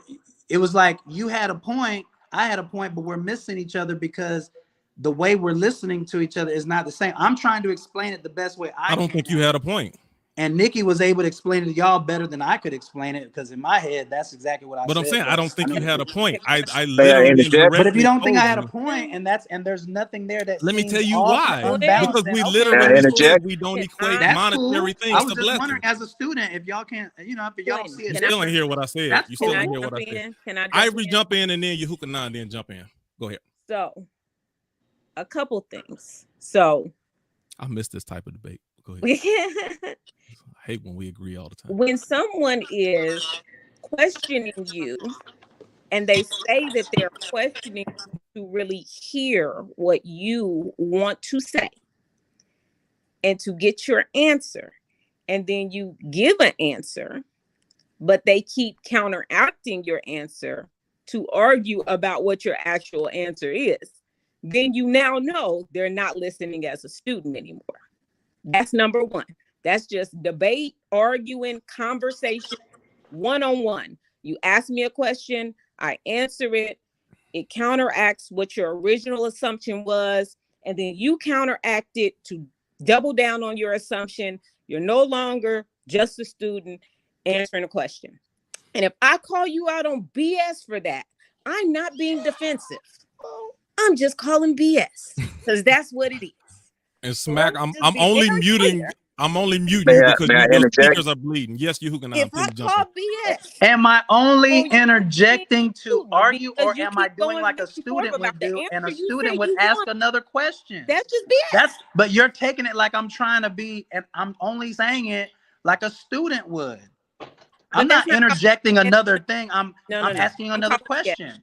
I'm calling BS. If I'm in a classroom and a professor is professing their knowledge to me, and I ask a follow-up question to get more knowledge out of that professor, I don't then argue with the professor about their answer when I wanted more knowledge. That's BS. But you're That's saying I'm arguing with you, but all I did You was did. ask another question. You're taking it like I'm challenging you, but I'm not. I'm just asking another question. I'm just being honest. Yeah, but okay, but I'm saying again, like Nikki said, we're missing each other in the hallway because that's. I don't think we're missing you, Smack. Of course you think that. I don't think we're missing you, Smack. I really don't. And that's okay. Yeah, We can agree to disagree. Okay, Hold on. We're gonna agree to disagree. That's like Nikki, hold on a second. I'm sorry, everybody. Hold on a second. Yahukanan, I'm sorry. Jump in, sir. Yeah. Well, here's my 2 shekels on the matter. There are many different forms. 2 shekels. Yeah, 2 shekels, baby. Keep up. There are many different forms of blessings. I would say blessings, and not everybody's going to be blessed in the same way. So, one person may receive a greater blessing than the next person, or the next person may receive a lesser blessing than the other person. And it's also based on how the deeds, I'll say the deeds of the works of the person. For example, everybody or mostly everybody on this stage are parents. So when your child does good, or when they obey or follow the rules, you reward them. When they disobey, you discipline them. And a lot of the times when people's blessings are being hindered is because if they receive the blessing, they may mess it up. So they may receive a portion or a taste of that blessing. And if they take care of that blessing and do good with that one, they may receive more. And, there are questions out there, why this person is receiving, all of this wealth and he ain't done no good. Well, you may not know what's going on behind the scenes, but whatever his wealth or whoever wealth is, they could be blessing somebody else that you have no clue about. We only can be at one place at one time in the world unless you hear about that blessing. So not everybody's going to be blessed in the same way. Everybody's going to have a different set of blessing. If somebody gets a new car because their old car is not functioning properly, they're going to feel that that's a blessing because, that's what their heart desire. Their heart desire something like an upgrade, something better. So, that's my 2 shekels. Take it how you want it. I feel that. Thanks for your 2 shekels. Nikki, Kasha, y'all got anything? Dr. Bright ain't heard from y'all in a second. Dr. Bright? Cash? I don't know if you know the question or what we're discussing, but I don't know what the question was. I came in a little late. It don't even matter if you want to. This is your opportunity. Feel free if you got questions or accusations or statements to ask. I had questions and statements and accusations. I do have a question, but it's off topic though. I do have a question. How far off topic? Is it about Christianity? Oh, no. It's about this dang website you got me on. Does it have an app or something? Because I'm trying to connect this to my headphones. I'm having trouble. no, there's no app. It's just the browser. Just the browser. Ah, shucks. All right. Thank you. Yeah. No, one of the questions Kasha asked last week, and I think we talked about starting this conversation with it. We didn't. Kasha? What was your question? What is God? Yeah, what is he? Who is he? Is it a person? Is it an energy? What is this? What is God? So let's start at the bottom corner and work our way around. Dr. Bright, we're going to start with you since you talk directly to him or her or it or he or she or they or whatever it may be. How would you answer that question? What is God? Well, the only way I can answer is God is a spirit. God is God. I mean, so I don't know that we have the right words to be able to box him into a vernacular that folks would be comfortable with. He's just God. He just is. And so I don't really know a more intelligent way to just say that he's God. And so I without saying that, limiting him to a form a definition that would make us all comfortable would diminish No, in I my ain't gotta be mind comfortable. Just tell your truth. who he is. So for me, God is a spirit, and yeah, I'll leave it at that. I mean, I could go on, but I'm gonna follow up too. I would quick. like for those of y'all to answer the question to also. So your belief is that God is also male, a male spirit. Ooh, you gonna go?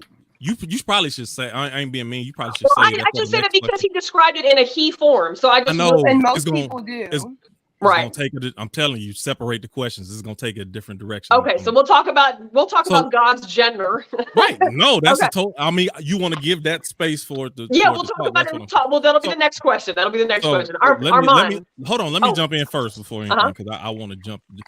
Even when Dr. Bright talked about God as a spirit, I do agree with that. The first thing I will say, 99.9% of things of a spiritual matter, my first answer is going to be I don't know. There's very little that we know about spiritual matters. Now, after I tell you I don't know, now I can tell you what I believe. Now, as far as what number one, I don't know what I believe is the same thing I told you already, Kasia. I can simplify God as being the creator. That's it. I don't anything else past that. I'm not gonna go deep into the attributes. There's some people who personify God, meaning as a creation, God created us the same way he created himself. And I'm saying he for lack of a better term. Now, so they would argue that he has a head, arm, leg, just like we do as well. Some people don't believe that. Some people believe it's spirit. Some people believe it could be both at the same time. I can the easiest way I can put it as is the creator. And anything past that is just speculation for me. Armand, you can go ahead, jump in. For clarification, Q, that's creator of all things, yes? Yes. Okay. Armand, what is God? You know what? I'm not even going as far as the universe, but yes. As far as our visible realm, yes. Okay. Yes. God is a person. Yes, I believe God is a person. God's a person? Yeah, okay. Yes. Okay. Ivory, how would you answer that? What is God? Who is God? God is the creator of all things. Smack. Who is God? Smack. God, Smack. That's a rock group. You're muted. Right, Godsmack. You jumping. You say don't merge me into that other. Smack's muted. Hold on. I think we both doing it at the same time. Must be. I unmuted it. Can you hear me? Yes, sir. Okay. I think God is a robot. A super robot. This creator that y'all talk about that created this world that's based off of mathematical equations and atoms and photons and neutrons. I could go on and on. So that sounds to me like the creation is more than just this skin and everything. We talk about consciousness. We talk about spirits. What is a spirit? Is a spirit like spooky, or is a spirit like your computer has spirits too that run through it and do little things and shit? So I think God is some type. And I know when we hear robot, we think, hello, can I help you? No, I don't. I mean, it might be some other kind of thing that we would consider that. If we take time and just look at ourselves in the mirror and just think about it, yes, we were intelligently designed, but that means someone actually had to create one. And when I mean created, there had to be some kind of something, and they came in and they start working on this thing and start creating it. So I think for the light spectrum of water we live in and deal through frequencies, we are living in actually a simulation of some kind. And it's probably just sitting on somebody's table that we call God. I'm not opposed to that. I'm not opposed to that. That show Westworld. It's like, he right. Don't get him started. Hold on, Cash. Let me ask you: do you watch Black Mirror? I did. You watch San Junipero? Do what? San Junipero. Have you ever watched that episode? I don't of Black know Mirror? what the episode names are.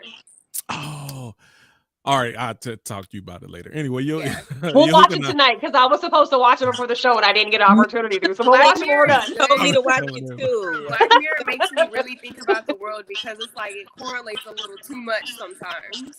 I think San Junipero is.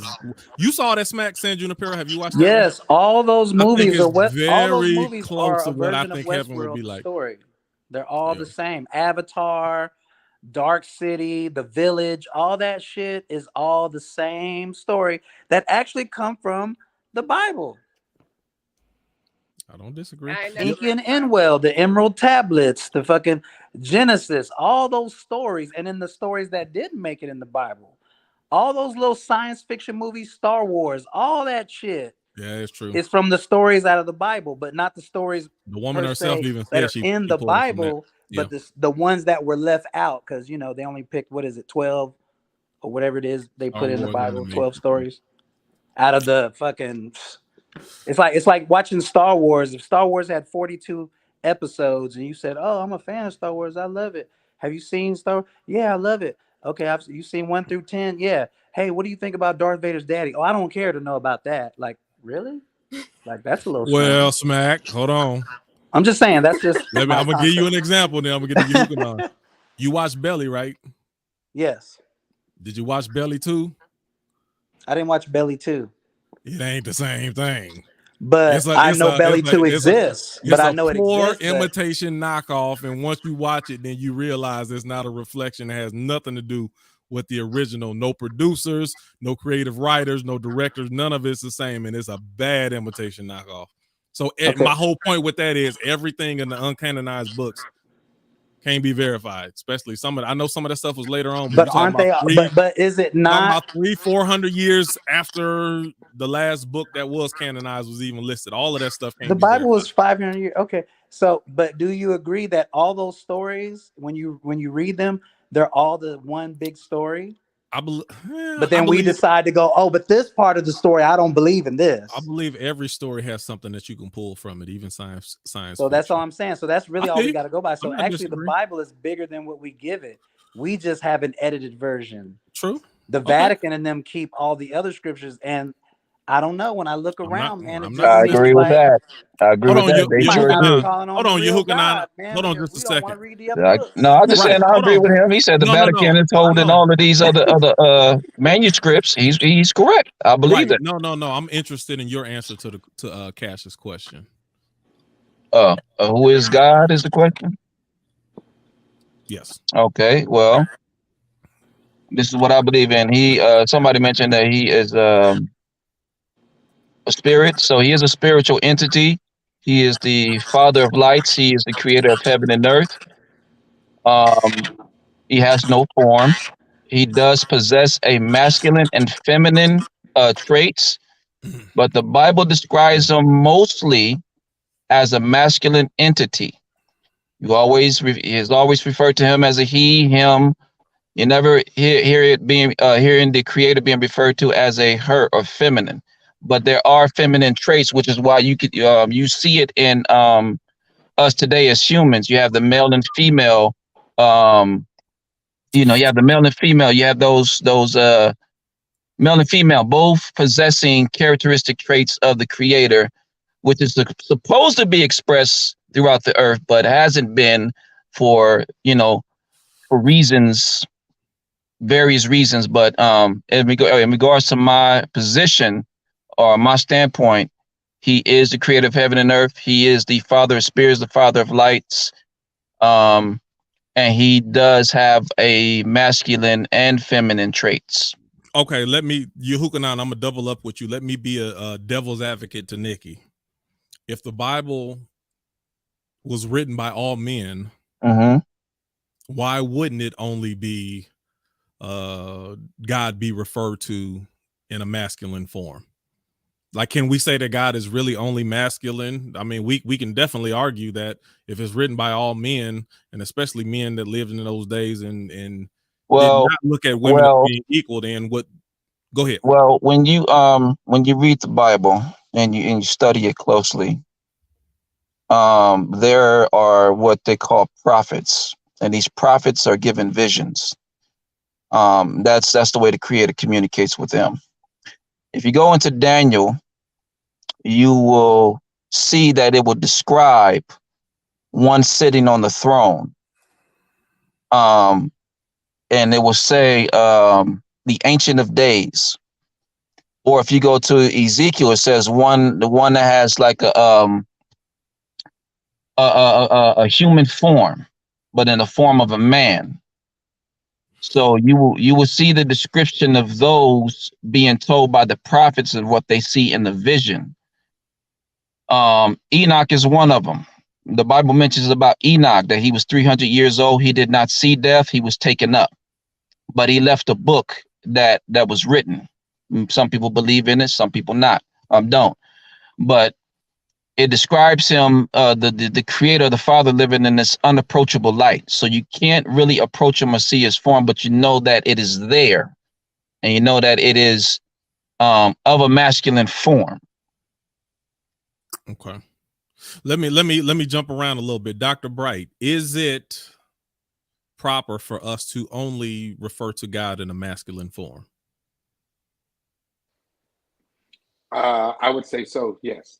I would say it would be improper to refer to God in anything other than a masculine form, because the scriptures, that's how he refers to himself. Okay. Armand, do you concur? Do you feel that it's only proper to refer to God in a masculine form? Well, yes. Yes, I do. The Bible says wisdom is feminine, but the Bible says God is masculine. It describes wisdom in a feminine way. It says God is masculine. Yeah. Correct. Okay. Ivory, do you agree? No. Okay. Do you want to elaborate? And this is kind of new for me, but I think that God did. I agree with the gentleman that talked before about God giving prophets and people visions of himself and all of that. And I do completely agree with that. But I also believe that God is still working with a very finite man in their mind and what they can perceive and understand. And in that limited way that we perceive and understand things, that he does present himself in a way that is that a person can receive him as. But if I believe God is a spirit, why does he have to be a masculine spirit? He's all encompassing of everything. He's anything he needs to be at any time. So why does that have to be masculine? Like he says, I am. So why does I am have to be a man? Like I've changed the way I think about that. Like that's interesting coming from you, Ivory, because aren't you an infallible Bible reader? I know. That's different for me, but I don't see it as a error in the Bible. I just see it the as term itself being limiting. Man is limited, and he has to get this information to us in a way we can digest and understand. But when I think about God and his essence, I just think he has presented in a way that man can digest and understand. And I don't think it would be as understandable to make him a they, them. I think it would make him even spookier than people already make him. I think coming more personified as a man makes it more digestible for humans to perceive him and accept what he's saying. But I mean, he's a spirit. He's whatever he needs to be, or whatever she needs to be.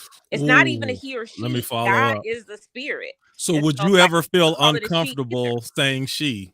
No, I don't feel comfortable saying she. And I guess I do feel comfortable saying he, but I know I've changed my mind about that it's a he. I don't know if that makes sense, but that's where I'm at. Okay, yes, good. Because you were taught that it was a he until you decided that maybe it's not a he. Your experience as an adult learner learned that it might not be what I was forced to believe it is. Why does it have but not even from the instance of maybe not from the instance of what you're talking about, even from the patriarchy and things like yeah, because that's exactly what I think. I think what this book is. So I just opened up my book just now. It's got my name on it. You see it? It's my book. Right. It's mine. I got one. Everything in here is he. So even I'm just saying there's another way that you can come to that conclusion. Yeah, so even like somebody, for me, it's not even about the whole patriarchy thing. It's the more you understand God, anytime that you put God in a box or try to limit God, then you're probably shortchanging your understanding. So then why did it change? Then your beliefs should never change. Your beliefs should never change if your beliefs shouldn't change then. Like why shouldn't it change? Well, because if it says it's a he, then it's a he. There's no ambiguity to that. There's no gray area. If the book says he, then it's a he. It's a male. God has a penis. He's a man. First of all, understand when I use the term infallible Bible reader, like I said, Ivory was. I'm not an infallible Bible reader. No, so I don't look at me and Ivory different in a lot of ways. Even though it seems like we agree, we disagree a lot. Well, and that kind of makes religion dangerous, to be completely honest. That you can have 9,000 different Christians and like 8,416 different perspectives on what that looks like. That's really dangerous. Hold on, time out, Nikki. And that is my only bottom line. That's it. Well, let me give you another bottom line. I've talked to personally, at least in the last 15 years, I probably talked about 25 to 30, like had an in-depth conversation with 25 to 30 different atheists. And very few of them view atheism the same way as the next person. So in any situation, whether it's atheism, being a Democrat, Republican, whatever it is, very few people have the lock and step viewpoint, and they see things the same way. Why would something's going wrong? No, they doing this stuff again. Let me get this off. I thought it was that static person, but I don't know what that was. It was gone. Yeah, they do this. That ain't the first time it's happened with us, so don't even worry about it. So yeah, again, and this, I think this is the thrust of my argument of this whole topic tonight. We try to make exception when it comes to the Bible, but we can look in so many different areas, business, personal relationships, where we can see the exact same thing goes on, but we expect different when it comes to Christians versus any other group, organization, circle of people. And that is my main thrust of, that's what I don't get, and that's what I'm questioning. I'm gonna get to you, Smack, but go ahead, Nikki. Go ahead, jump back in, Nikki. So, based on what you just said, say that tail end again. I don't know where you're trying to go with it, but I'm saying I'm not an infallible Bible reader, so I don't take the Bible verbatim, or I don't look at the Bible as word for word. The absolute.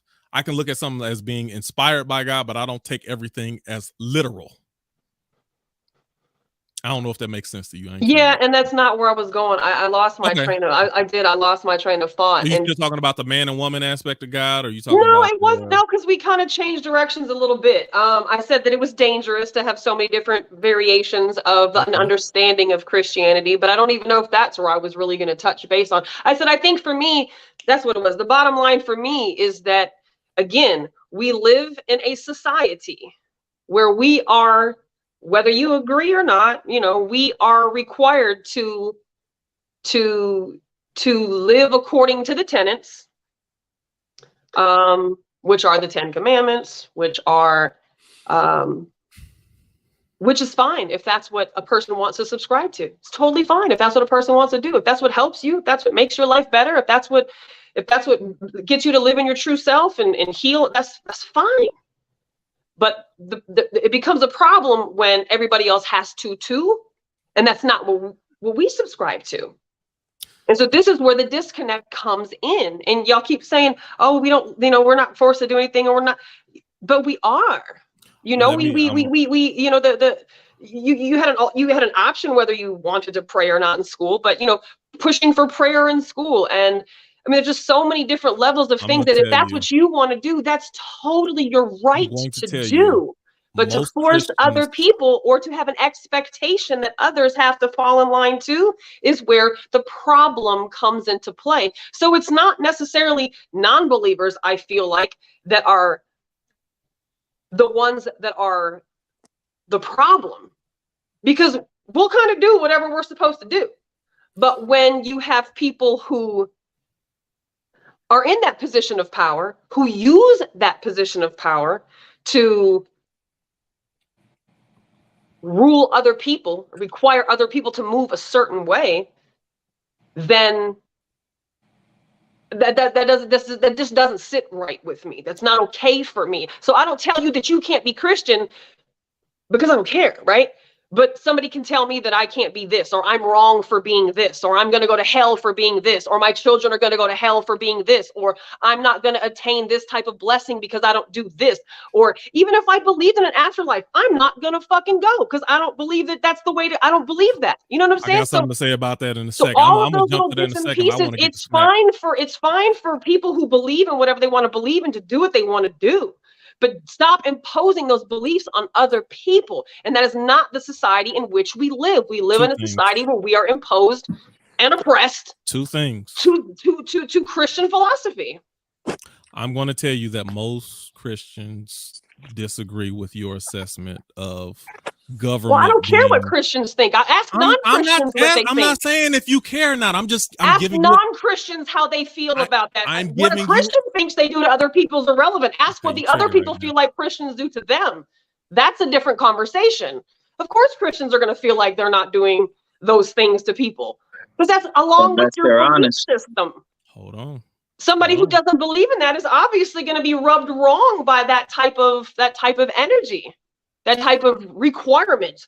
And then to see the hypocrisy carried out day after day after day after day after day after day after day after day after day, it just gets to be where those of us that don't believe are really kind of tired of being force-fed the shit. Like, do what you want on Sundays. Do what you want with your family. Hold on. Let me get it. I'm gonna let you finish. Let me jump in after that. Do all the things that you want. I want to know what hypocrisy. Hold on. Oh God, where do we start? The adultery, the lying, the cheating, the drinking on Sundays, the not going to church on Sundays, the adultery, the divorce, that's fine. The glutton, the wrath, the anger, the shit. I just looked up all the sins today before we started to make sure I had a baseline of where I was going with this. I mean, I could just go on and on and on. Thanks. I just wanted to be clear. Yeah, all of them. So it's like talking out of one side of the mouth, right? You can say this is what you're supposed to do, but over here I do the exact opposite. And now you're going to be punished if you don't do what I say. Wait a minute, that doesn't work. That just makes it a challenging thing to try to follow, to try to tap into. You know, there was a short time where I was curious about what am I? What do I believe? I listened to a lot of people talk about, you know, their conversions from one religion to another and just their different experiences. I've been to different churches just to see if something feels right. And it never feels right. I love people for people. I love people for healing. I love people for being humans. But nothing ever felt right about being in those spaces. That's not to say that Christians are supposed to be perfect people, because nobody's perfect, and never should that be a metric for somebody. But if you're going to tell me what I'm supposed to do, then you damn sure better be doing it. And that's just not what I see oftentimes. And then I hear the justification and the rationalization in this free will shit that cannot excuse every bad behavior. And then I'm going to go to church on Sunday and I'm going to go. No. It just doesn't make any sense, man. It doesn't make sense. Hold on. I agree with you that there is a seen example of that, but that also can't be the sum total of every Christian experience. Sure. Because so you see that in a few. That can't be how the whole is judged. You know it's by, more than a though. few. We're not going to say a few because right. you know it's a whole lot more. You've been seeing it your whole life. You've seen it your whole life. But when I say a few, I'm saying it's not everybody, and that discredits those that doesn't apply to. Because but I guarantee you, everybody knows a Christian who talks out the side of their mouth. Everybody that knows a Christian knows a Christian that talks on the side of their mouth and will still hold this pulpit, this higher standard to everybody else when they're not even doing what they say I'm supposed to do. How many do you know that don't? That don't. What?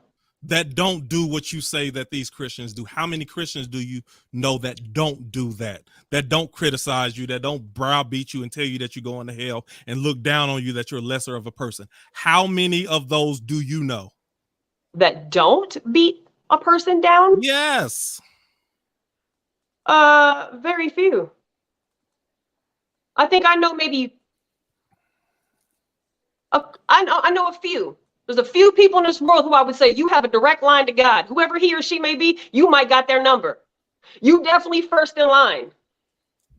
Okay, so most people but that know. line is short. So It's a very short line, and I'm okay with people Hold being on, imperfect. Nikki, you gotta let me address you gotta Sure. let me address some of the things that you said, because you said a lot. I was listening to everything. I just want to be able to address it so that it don't go so far past that I can't even address it. Now, I'm not refuting what you're saying when I was just saying what I was saying as far as the way that you feel government tries to impose Christianity on people. I'm giving you another perspective. For a lot of Christians, they feel the same way that the government is doing against Christianity. I'm not saying it's right or wrong. I'm telling you that they feel the same way that you do on the opposite side. So the government, it can easily be said, if both parties feel that way, that the government is playing both sides against the middle. And that's just another way to keep control. I have a question for you. Hold on. I'd like an example. Can I put, hold on. I would like, I would like it. Can you give me an example? I would like to give you an example. Okay. Ivory, Roy, whatchamacallit is gone. Do you think there's any validity in what I just said? Yes. 100%. Right, but give me an example. Those are two examples right now. Yes or no is irrelevant. Give me an example. Nikki, listen to me. There's 3 people, 2.5 people who claim that they're Christians, 1 halfway claim, and we're all saying the same thing. That's your example. That's not an example. That's an opinion. Is an example. That's an opinion. That's not an example. An example is an actual tangible thing. I want to understand. Nikki, listen. No, to I me. just want to understand how. I need you to listen to me, Nikki. You said, Nikki, I need you to listen. There are 8. Agree. Okay, listen to me. There are 8 people on here. 2.5 to 3 claim to be Christians.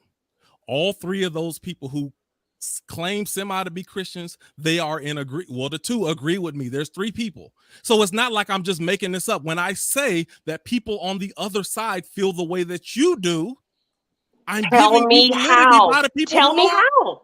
Give me just one tiny little example of how you feel the way that you do. Give me just an example, because I can tell you why I feel the way I do with examples. You know what? Oh, let me give you an example. Well, let the other Christians speak. Let the other 2.5 speak. Like, you ask me. No. I will respond, and they can jump on after that if they want to. The very reason that I said I wanted to talk about this topic is because of the very thing that we're talking about right now. How non-Christians, government, everybody, pop culture, society, all of that have no problem pointing fingers and taking jabs at Christians. And I don't even call myself directly a Christian, and I take aught to that because of the same people who claim to be so rational and logical and say that we're dummies and we're blind and this and this. I'm like, you're doing the same thing. Right. And I talk to all people on both sides. That's why I can say that. But you haven't given me an example. You still haven't given an actual example of how you feel like society and the government is infringing upon your belief system. I can tell you how it's infringing upon mine. Okay, I would love for you to tell me. You all answered yes. So the 3 of you, I would love for you to give me an example of how is the government, society infringing on your Christian beliefs more now than possibly in the past. That's all I'm saying is I want to understand why you answered the question that way. Let me give you an example. If I quote, okay, let's go back here. Manny Pacquiao, maybe 10 years ago, just quoted a scripture from the Bible, that which we're supposed to have the ability to have freedom of religion, believe whatever we believe. If you say something, even that's according to your Bible, you'll be maligned, you'll be canceled. They're doing memes right now. Let me give you another. They're doing memes right now about TD Jakes that talks about women trying to be there being an imbalance because women trying to play the role of a man, and he's getting backlash for that right now. TD fakes. You can say what it don't matter. You can say what you thank you. Who can I thank you? You're making my point. So those are examples to where that's not an example. Yes, it is. That's just somebody being canceled for their beliefs. That's not the government. Nikki. That's not the government taking away your right to whatever it is that you want rights to. Listen to me, Nikki. You're not listening. You're not listening to me. You just asked me a question. Y'all keep passing each other in the hallway. That's what y'all doing. No. Passing each other in the hallway. If you don't like the answer I'm giving you, don't say it's not an example. It's not an example. I can literally give you an example. Give her another example. I don't know what you gonna actually call an example. No, that's just your opinion. That wasn't an example of the government imposing on your beliefs. That wasn't an example of the education system imposing on your beliefs. That wasn't an example of the medical system imposing on your beliefs. That was just your opinion on what you saw with cancel culture. That's not the same thing. I can give you examples of the government imposing on my beliefs. I'll give you that. Go ahead, Ivory. I'll give you that. So thank you. To think about when I profess myself as a Christian and when people hear my Christian beliefs, does that mean I'm not going to get that promotion at work? When I do podcasting, I had to, my page was set to public. I set it to private because I know I have strong Christian beliefs. And when people don't believe, you can lose your job. You cannot get that promotion. I went to school for political science, but guess what? In this country, a lot of extremely liberal beliefs, I don't believe in them. So I knew I can never be a politician. Why could I never be a politician in our government? Because I was too liberal on the social side for Republicans, and I was too conservative on the Democratic side with things that they believe to ever be in politics. So these are ways that as a Christian, I am locked out of the system. I do feel you just chose to not get into it because you didn't know where you would fall on either side, but you could totally still do it. I would be kicked out of it. No, you would start your own thing. You probably have a lot of people who felt like you. You are saying what you said about how you feel. Now I'm telling you how I feel. You're not listening. Well, but you said you couldn't do something, but you can. You're just not because you don't feel like either of those positions would fit with your. You just discredited her example. I didn't. I did not. Well, I mean, you can think that, but I didn't. I'm telling you did. So your pain, your whatever you feel about it, that's what's valid, and mine is not. Thanks. Get it? No, not at all. Not remotely. You said you can't go into politics. You can. The definition of can versus can't, you can actually go into politics. You just are not because you don't feel like it would be the best thing based on your principles and beliefs. And that's understandable. But can't versus can, you can. That's all I was saying is, being choosy with the words that we're choosing. That's all. Yeah. Restate what I said for me. Got it. Okay. So let me ask this, Nikki. And then I want to jump to static. I got to jump to static vibes and get static and Norsey in here. Question for you. Hold on. This is gonna be tough. I know it's gonna be tough. It's all right. I like tough. Oh, you ain't gonna let me get the question out. Okay. Well, I gotta get to some other people. I promise I'll get to you, who can I? The Bible specifically has a viewpoint when it comes to homosexuality. If you speak on that viewpoint in any setting, not that you're downing somebody or discriminating or not allowed, if you speak on that viewpoint, whether you agree with it, disagree, support, or whatever, you probably won't have a job anymore the next day. If I don't know if that's an example for you, maybe not, but that is the truth. Static vibes, jump in. What you got? I know you've been chiming in through the comments, and I appreciate that. What you probably got a lot. Just kind of jump in and say what's on your mind, sir. I'm not much of a talker, but I was just enjoying the conversation and adding my input for y'all to feed off of, just based off of a journey I went through when coming out of religion, because my mom, she still is heavy in the church. So, I mean, a lot of people have hate towards, or not really hate, they just really bothered and frustrated towards religious people, specifically Christianity, because a lot of them was Christians. And they're just disturbed by it, because a lot of people form their whole life around it, and when they find out that it wasn't the truth, I guess the all and be all, they really annoyed by it, and they take their frustration and anger out on Christianity. But when you start following a different path of spirituality and find your own type of belief to believe in, even if it's in yourself, you find that the whole basis of the religion is just to practice love and love everything and everybody and all that. You know, you find out, but you if you actually study religion, the histories and all that stuff, you come to find other things. I wouldn't even say truths, because the truth is infinite. So you'll find other things throughout history that's confirmed about Christianity specifically, and that's why a lot of hate and frustration go towards that religion as well. So other religions are way more peaceful. They don't mind other people practicing whatever they want to practice as long as it works for them. But Christianity, like I said in the chat, was in history proven to conquer countries and convert people and burn books. They made movies that talked about this, and movies was banned when they even tried to speak on that type of history. So that's why a lot of people start frowning upon Christianity. So thank you for that. Appreciate that. That's welcome to the show for your first time. Thank you. It took me a while. It took me a while to get on. First time. Word. Took me a while. Norsey, jump in, and I'm welcome to the show for the first time. sorry, It's about time. Norris, jump in, and then I'm gonna get to YUUUUP. I know you got a question. No, I'll wait to the next question. I started in the middle, so I'll wait till the next subject come up. Okay, about Christianity. YUUUUP, and then okay. I know All right. So what'd you say about the Bible and homosexuality? I missed part of that. That was just an example I was giving of someone who, their Bible, there's a belief system based upon their Bible, and it's a way that it if you express certain beliefs that's even in your Bible, you don't have the freedom to do so, and if you will, then you will probably lose whatever stream that it is that you're in at that moment. I don't know if you caught that. I'm kind of choppy a little bit. Yeah, I caught it in the middle. I'll catch the next. Okay. I'll catch the next subject. Okay, no problem. YUUUUP, you said you had a question, sir. Yeah. Do you know what's the top 3 religions in the world today? Catholic is one of them. I just looked this up today.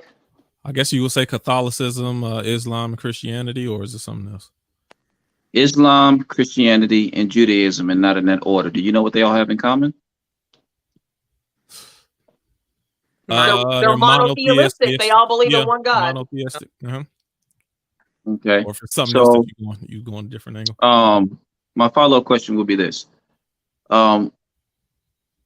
Why is the world in disarray today, with those being the top 3 religions and the Bible being the best-selling literature of all time? That's a damn good question. You know what? I'm a go back to my good free thinker. What's his name? I forgot his name. What great beard? I was Stokely.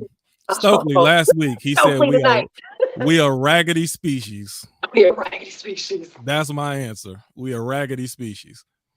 But shouldn't we be better?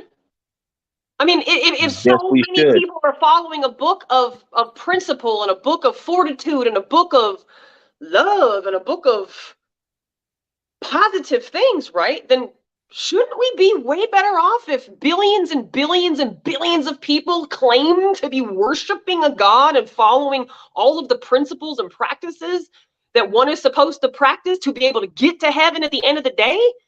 Like, I just feel like if energy doesn't stop moving, that would have to have changed our raggedy society, right? So do you believe that non-religious people are more upright and upstanding than religious people? I'm going to speak for myself, and I'm going to tell you that I am far more righteous than a lot of the Christian people that I know. And that is not because I think I'm so fucking fantastic. But I guarantee you I live a far more righteous life than a lot of Christian people that I know. And so do I, but I'm not using this opportunity to Right. speak for myself. I'm speaking for what I observe as a whole. We're talking about the world. We're not talking about individuals. Yes, I sir. can't speak for every non-believer. I'm asking you to give an opinion. That's what we do here. Well, if they all were like me, then I'm going to say yes, but they're obviously not all like me, so I can't say that. Your answer is no. No, my answer is I definitely know that I behave in a different way. Come on now. Come on. He just asked you a worldview question, and then you're going to singular it down to just yourself. Well, no, I didn't answer his question. I answered yours. His question was, why is our country... His question was, why is our world in such bad shape if billions and billions of people are God followers? That's a great question. Why? Because you're talking about billions of people and you're talking about yourself. People are not practicing what they preach, pun intended. We can't have no conversation. If he's talking about billions, he's talking about the world as a whole, and then you're going to narrow it down to yourself. Well, I answered his question and your question separately. Don't put them together because that's not what just happened. I answered his question and I answered your question. You asked me directly. You asked me directly if I thought that more non-believers were believers, plural. How did you? So I answered your question as I can speak for myself. You answer singular. You didn't answer my question. And then I answered his question. My answer was not to his question. My answer was to your question. Okay, now his question is a great question. Why isn't the world better if so many people, if a majority of this planet subscribe to godlike theories? Why are we such a raggedy society? We should be better. If so many God-fearing, God-loving, isn't God watching you 24/7? You should be making wonderful decisions 24/7. We wouldn't have a fucking raggedy society. I'm asking. Let me Can you ask your question again? Being what we Can you ask talked your question about in again? the beginning. Huh? You are being like super judgmental about people of faith. Where? In everything you said. You just excluded your last statement to people of faith and believers within the top 3 religions like YUUUUP was talking about. And I asked you inclusively, what do you feel about non-believers? And you didn't answer the question. You just said, well, all I can do is speak for me. You just got done speaking for all of religious people. And then you turn around and said, I can only speak for myself. So we're going to break this down. YUUUUP said, if so many people are of a religious place, why is our society raggedy? Great question. Because what that means is that if 85% of this planet is subscribing to God-like theories, we shouldn't be in such a fucked up position. Now, you ask me, do I feel like more non-believers are more righteous than believers? I can't answer that. Just like you can't answer questions for every single Christian. But you just answered for myself. You gave a definitive answer to people who subscribe to a religious belief. Why would I say that all non-believers? Why would I say all non-believers? That's like saying all men are dogs or all women ain't shit. Why would I do that? That's not fair. But I can't answer that question because I don't know every non-believer, but I know me and I know my experiences, that I am far more righteous and less hypocritical. And that goes back to the Christians that I know, which would explain the answer to YUUUUP's question of why are we so raggedy? Christians into one lump sum, but then if we ask about secular individuals, that's what I was gonna say. I think the problem has been when it's time to talk about Christians and what they do. Nobody has a problem saying, see, Christians is like this and Christians is like this. And see, yep, I can tell you about the hypocrisy because they do this and they do because it's written, because y'all wrote it. Let me finish. Y'all wrote what not to do and then do it. So of course we don't talk about it. No. And if the world is horrible and 85% of them are Christians, then that must mean 60% of them are horrible. I mean, I'm not saying that's what you said, but that is the tone of I can speak about what's wrong with Christianity in a group. I can group it all together and tell you it's messed up. But if somebody asks me to just talk about the world or talk about non-believers or talk about secular people, I can only speak for myself. But you just spoke for all Christians and you've been speaking for all of them for the last 30 seconds. I did not. And I would invite you to rewatch this video. Please. If 85% of the kids in the school could not read, what does that tell you about their school? What does that tell you about their education system? Right. What does it tell you about their teacher? If 85% of the population fucking died because of an illness, about us as a group, that there's a causation, right? So if a majority of the planet is of a God-fearing religion, and now you can why are we in such bad shape? That based on a whole group. You can make assumptions about a whole group based on that information, and you're okay with that, but you're not okay talking about people who don't have faith in a group. Oh, I love to talk about people who don't have faith. That's why I'm here. That's why we're doing this. I love to talk about that. This is good. This is everything I wanted this So, conversation. man, answer your question, Q. Go ahead. The first shall be last, and the last shall be first. I just quoted the commonly called New Testament. Now, you had the Messiah. Who did he go to the most when he was doing his ministry? He went to non-believers. And what did he tell them? He said, go and sin no more. Your faith has healed you. So to your question, non-believers, because they do say seeing is believing. Now, it's difficult to believe in somebody that you cannot see. Now, you have a brain and you never seen it, but you know that it's there. You believe that it's there. So where does all that come into play in regards to the unbeliever, or into reference to your question, being saved in the sense, or being redeemed, or however you choose to describe it? I'm trying to answer that. Oh man, that is a very loaded question. Yeah, can you simplify that question? A is little loaded. Bit? I'm trying to catch it. Let me say this, and then you can follow up. My very thrust and my purpose is saying I want to talk about this next week. The reason that I did that is because I feel that there's an imbalance between people who have no problem critiquing, attacking Christianity, and I'm using this as from the example of a free thinker. In this group, we use reason, we use ration, we use logic, and for some reason, how is it that a lot of people who are unbelievers do not apply the same reason, ration, and logic to themselves or to their group? Whether you're agnostic, atheist, just unbelieving, or in between, whatever, they don't apply those same standards to that group of people as they do to this group of people. As a free thinker, as this group, that don't make sense. And in any other situation, we would call that out in a quick split second. We'd call it out. We do it all the time.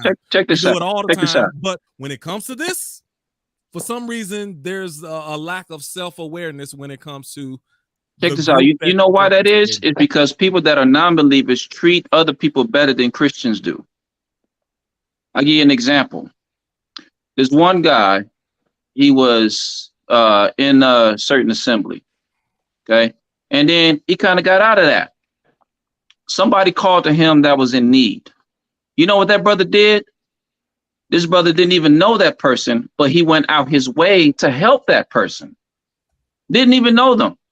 So you do have those who are non-believers that perform righteous acts, or may not be aware of it, but they perform it anyway, and they do it in a way that make the proverbial Christian or the standardized Christian seem a little bit I'll say belittled, because they're not doing what that person who is a non-believer doing. For example, you know, in the New Testament, commonly called, talks about being the light of the world.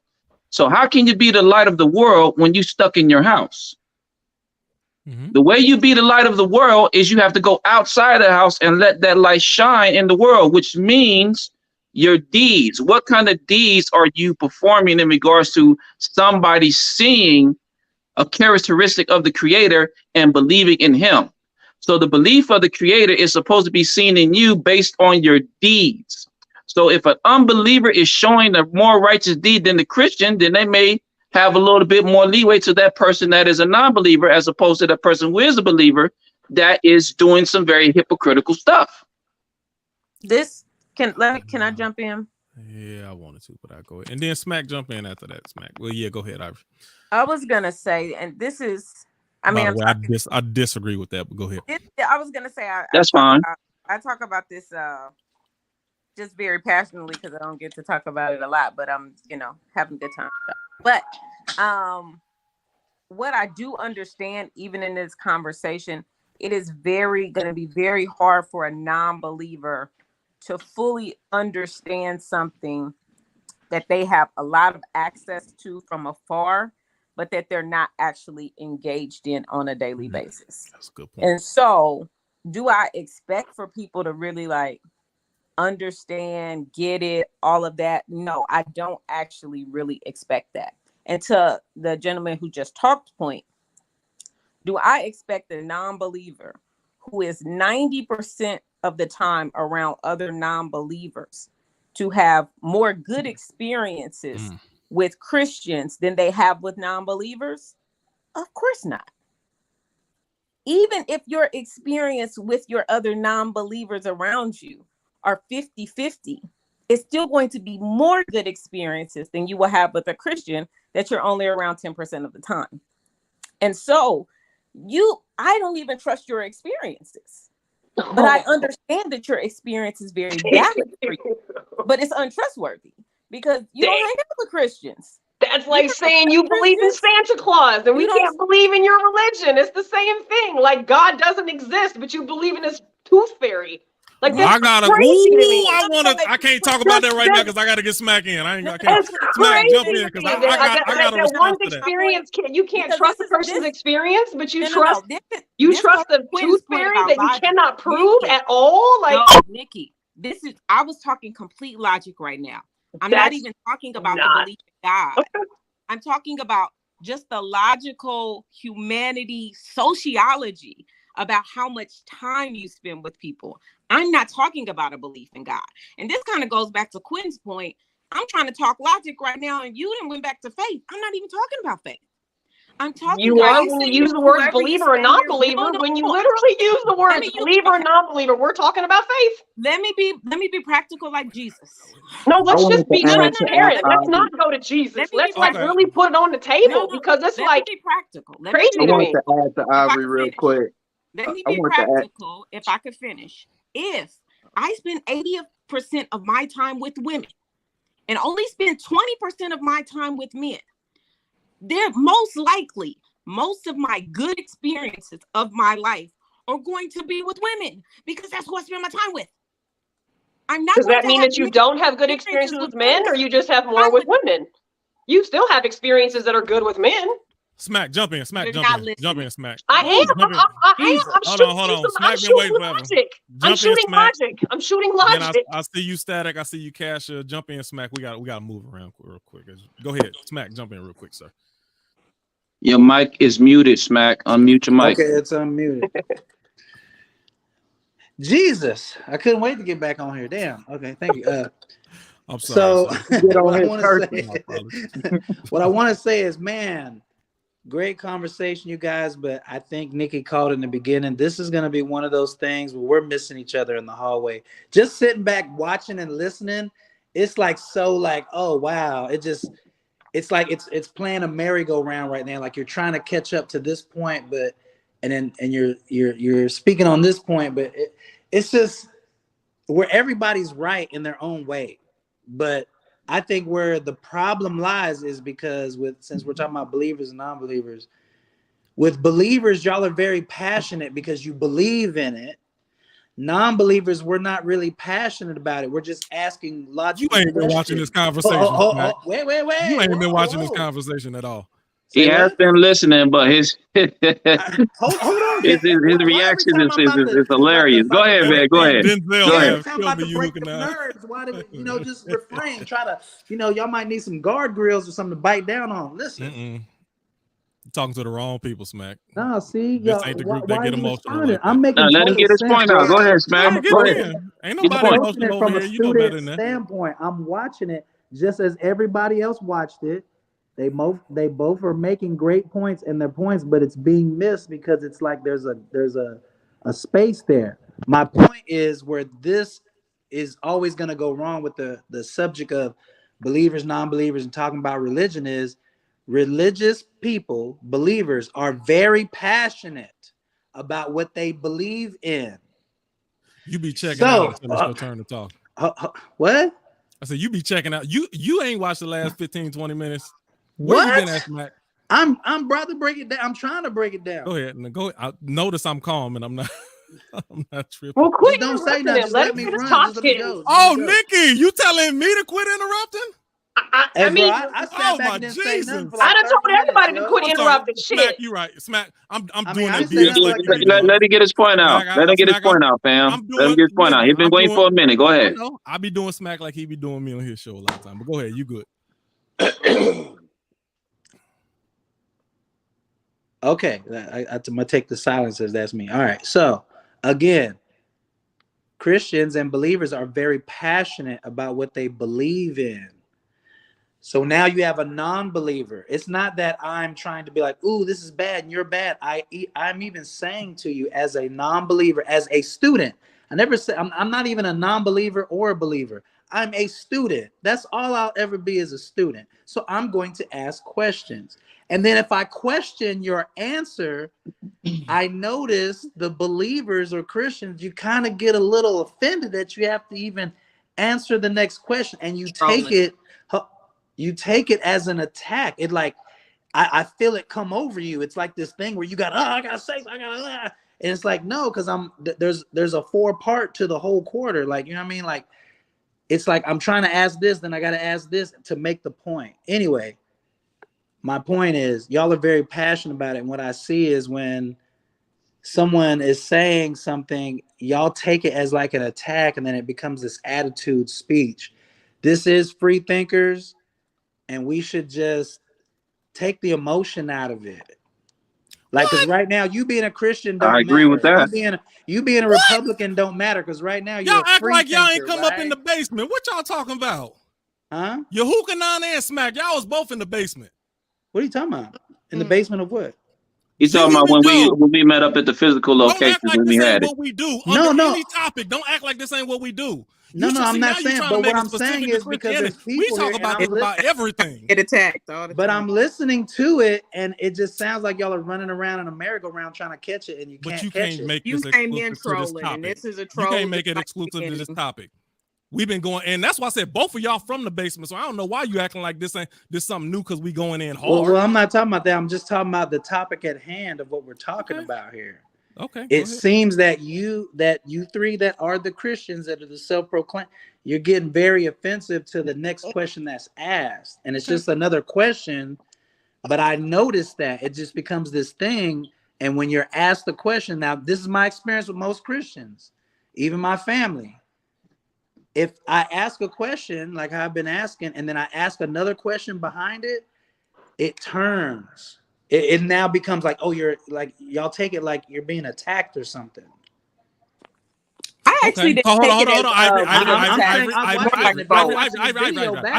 I'm gonna prove something to you right now. We're not even gonna respond. I'm gonna let Static Vibes jump in, so that way you don't feel like we have to respond to everything. Static Vibes. I would say this: I was merely answering Q's question. It probably didn't get answered. We say he didn't agree with it, but I was answering his question though. Oh, you know what? To the unbeliever. Real quick, it wasn't that I disagree, but the proportion of what you was talking about, in my view, I don't even separate. Well, Christians do this more. So I think there's good people, bad people, and I don't even separate between the two who does what more than the other. I think if you get 50 atheists, agnostic, and Christians, you're gonna get the same percentage of people who do right, and you get some ratchet people. That's the part I disagree with you about when you said one is more than the other. Static Vibes, jump in, sir. I know you had a point a long time ago. Yeah, I'm sorry, man. It was just going back off of Ivory when she I think she was saying talking about non-believers and believers and hanging around, your tribe and the people you hang with is who you go resonate with the most. And that's true in some cases, but a lot of non-believers are not non-believers. We're like no longer believers. We was Christians before, and a lot of us most of our lives. So we hung around a lot of Christians. And like I said, my mom is a heavy Christian. She's a prayer warrior. So being under her roof for years, you adapt these morals and these Christian beliefs. And it wasn't until I got out of my mom's house and started reading more books than the Bible is when I started learning more about the world in general. And then that became a frustration as well when I'm trying to teach my mom what I learned. She hasn't, and most Christians haven't read anything more than outside the Bible, because everything they justify or rebuttal is a word from the Bible. But if you can counter something of the Bible that's written before the Bible, they don't understand it. So that's what gets frustration comes from with the no longer believers. It's like you're not interested in reading anything other than the Bible to know what I'm talking about. So you just rather say I'm crazy as a cop out. So that's where the frustration comes. Static. And in that point, to that point, in most cases, I don't try to explain things to Christians or non-believers, because I'm on the same boat as with you. I'm not even trying to. I ain't gonna put myself anyway. But Kasha, I don't know if you still remember what you were gonna say. But what you have? I was trying to understand what Ivory was saying, but she pretty much wrapped it up when she was like, if you hang around a person with more of a belief, that's what you're gonna end up being prone to believing. And I was just trying to understand the way she was saying it, but she reiterated it in a shorter term. So I was like, okay, I got you. I understood what she was trying to say. Okay. And like I said, I don't know if you heard me before. Me and Nikki, we used to go in like this all the time. I don't know. We didn't got soft, so this ain't the same. Look, this is how motherfucking free thinkers started. This is exactly how free thinkers started. Yeah, I heard my name earlier, but I was like, yeah, I was like, no, this ain't no real beef. At some point, I was like, oh, we'll come back to it. Yeah, no, this ain't no real beef. Dr. Bright, and then the only beef that I ever had with somebody over this conversation was in that goddamn parking lot. And for that, that's all I need to say. That's why free thinkers here right now. That's why we got free thinkers, because that crazy ass Tower of Babel look. shit. We gotta get a hard 5-minute close, so we ain't gonna never finish. Dr. Bright, what you got on your mind, sir? You're muted. Oh, thank you. I was just saying nothing. I've been enjoying hearing the conversation. I do think that there is a modicum of disconnect from the perspective of, you do identify, I think, with who you are around. When he gave the example about helping somebody needing help, I mean, I know plenty of people of faith who would extend themselves to help in very much the same way. And I know people who are non-members of a faith community who would respond the very opposite. So I think it's very difficult to, again, categorize a whole group of people based upon the actions of some. And that, especially when that interaction with a particular group is limited, whether by choice or whether by commonality of beliefs or not. So I don't think we'll ever arrive at a place where the pendulum swings right in the middle, because the reality is, in my experience, that profession of any form of belief automatically demonizes me in the face of a lot of folks who don't believe, because it's illogical to them for me to believe something in someone that they have no concept to understand. And those that have walked away from the faith, I understand. I've talked to several people. For many years, I ran a counseling center, and I understand that people have left from experiences that were, so bad, or they got out from up under. I have relatives who no longer live with their parents, who are now, one of my sons. He probably doesn't believe anything that he used to believe, that he believed when he still lived with me. And that growth journey, I think, is everybody's own kind of responsibility. But just because you were once at a place and no longer there, it can't be that you're no longer there because everything you thought you believed once before is so stupid, so dumb, so irrational, because then, you don't open yourselves up for the opportunity to re-examine. I no longer believe a lot of the stuff that I grew up believing. It hadn't changed the central core of what I believe in, but how I practice it, how I live it, how I walk it out is very, very different. And to some people, it might not look like Christianity. To be quite frank, I do a lot of things that might surprise a whole lot of folks. I don't care because I don't live according to how I think people ought to think I should. But having said that, I think I live a life as a decent human being, and I don't have to categorize that or lump that into because I have a belief. I just think that it's the right thing to do. So when I say when I say things like I believe in choice, that's not because of a belief system. I just believe that that's the right thing to do. I believe people ought to be able to choose what they want to do. I listen. It's the same way. I have friends who tell me I can't believe that you support gay marriage. That's none of my business, and that's how I choose to live a lot of my life. I don't function on what other people do. I try to live the best life I can, and if somebody sees that as an example of good living, great. And if they say, well, that's not Christian, well, then I don't know what your definition of that is. I don't know, and I'm not going to try to convince you that's how I live is a Christian life. You believe it or you don't, and if you do, great. If you don't, that's great too. I don't care. I got out of the business of proving myself to people a long time ago in either way. And that's in both my professional career as well as my personal life. I just do me, and I love me. So that's all I got to say. Dr. Bright, you reminded me of an old sermon you did a while back, and hey, man. I still got that recorded somewhere. Oh Jesus, Norris. Norris, you got any? We gonna get done. Norris, you got any? I know you haven't said nothing in a while.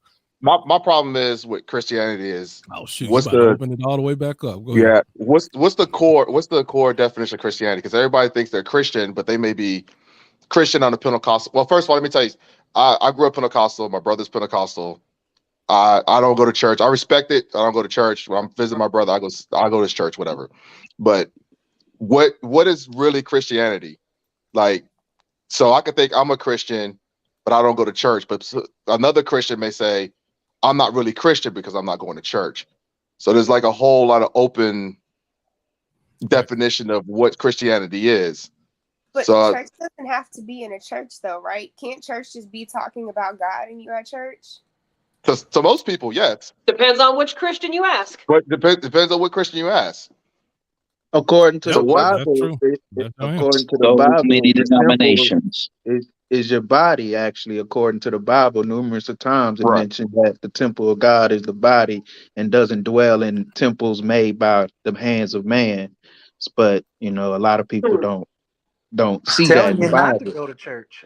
So to answer your question, you can ask that question, and you if you ask to a group of people, you will not get a definitive answer. Exactly. And then I think it was Ivory said something about if you with a bunch of Christians, you would have better experiences with those Christians than non-believers.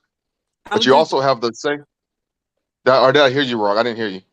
Yeah, I was just doing the average of numbers. If you would, So any group. So if you hang with a group of people more than another group of people, you say you have more experiences, better experience on one side than the other. But you also will have a bunch of negative experiences more than you would the other group. I agree.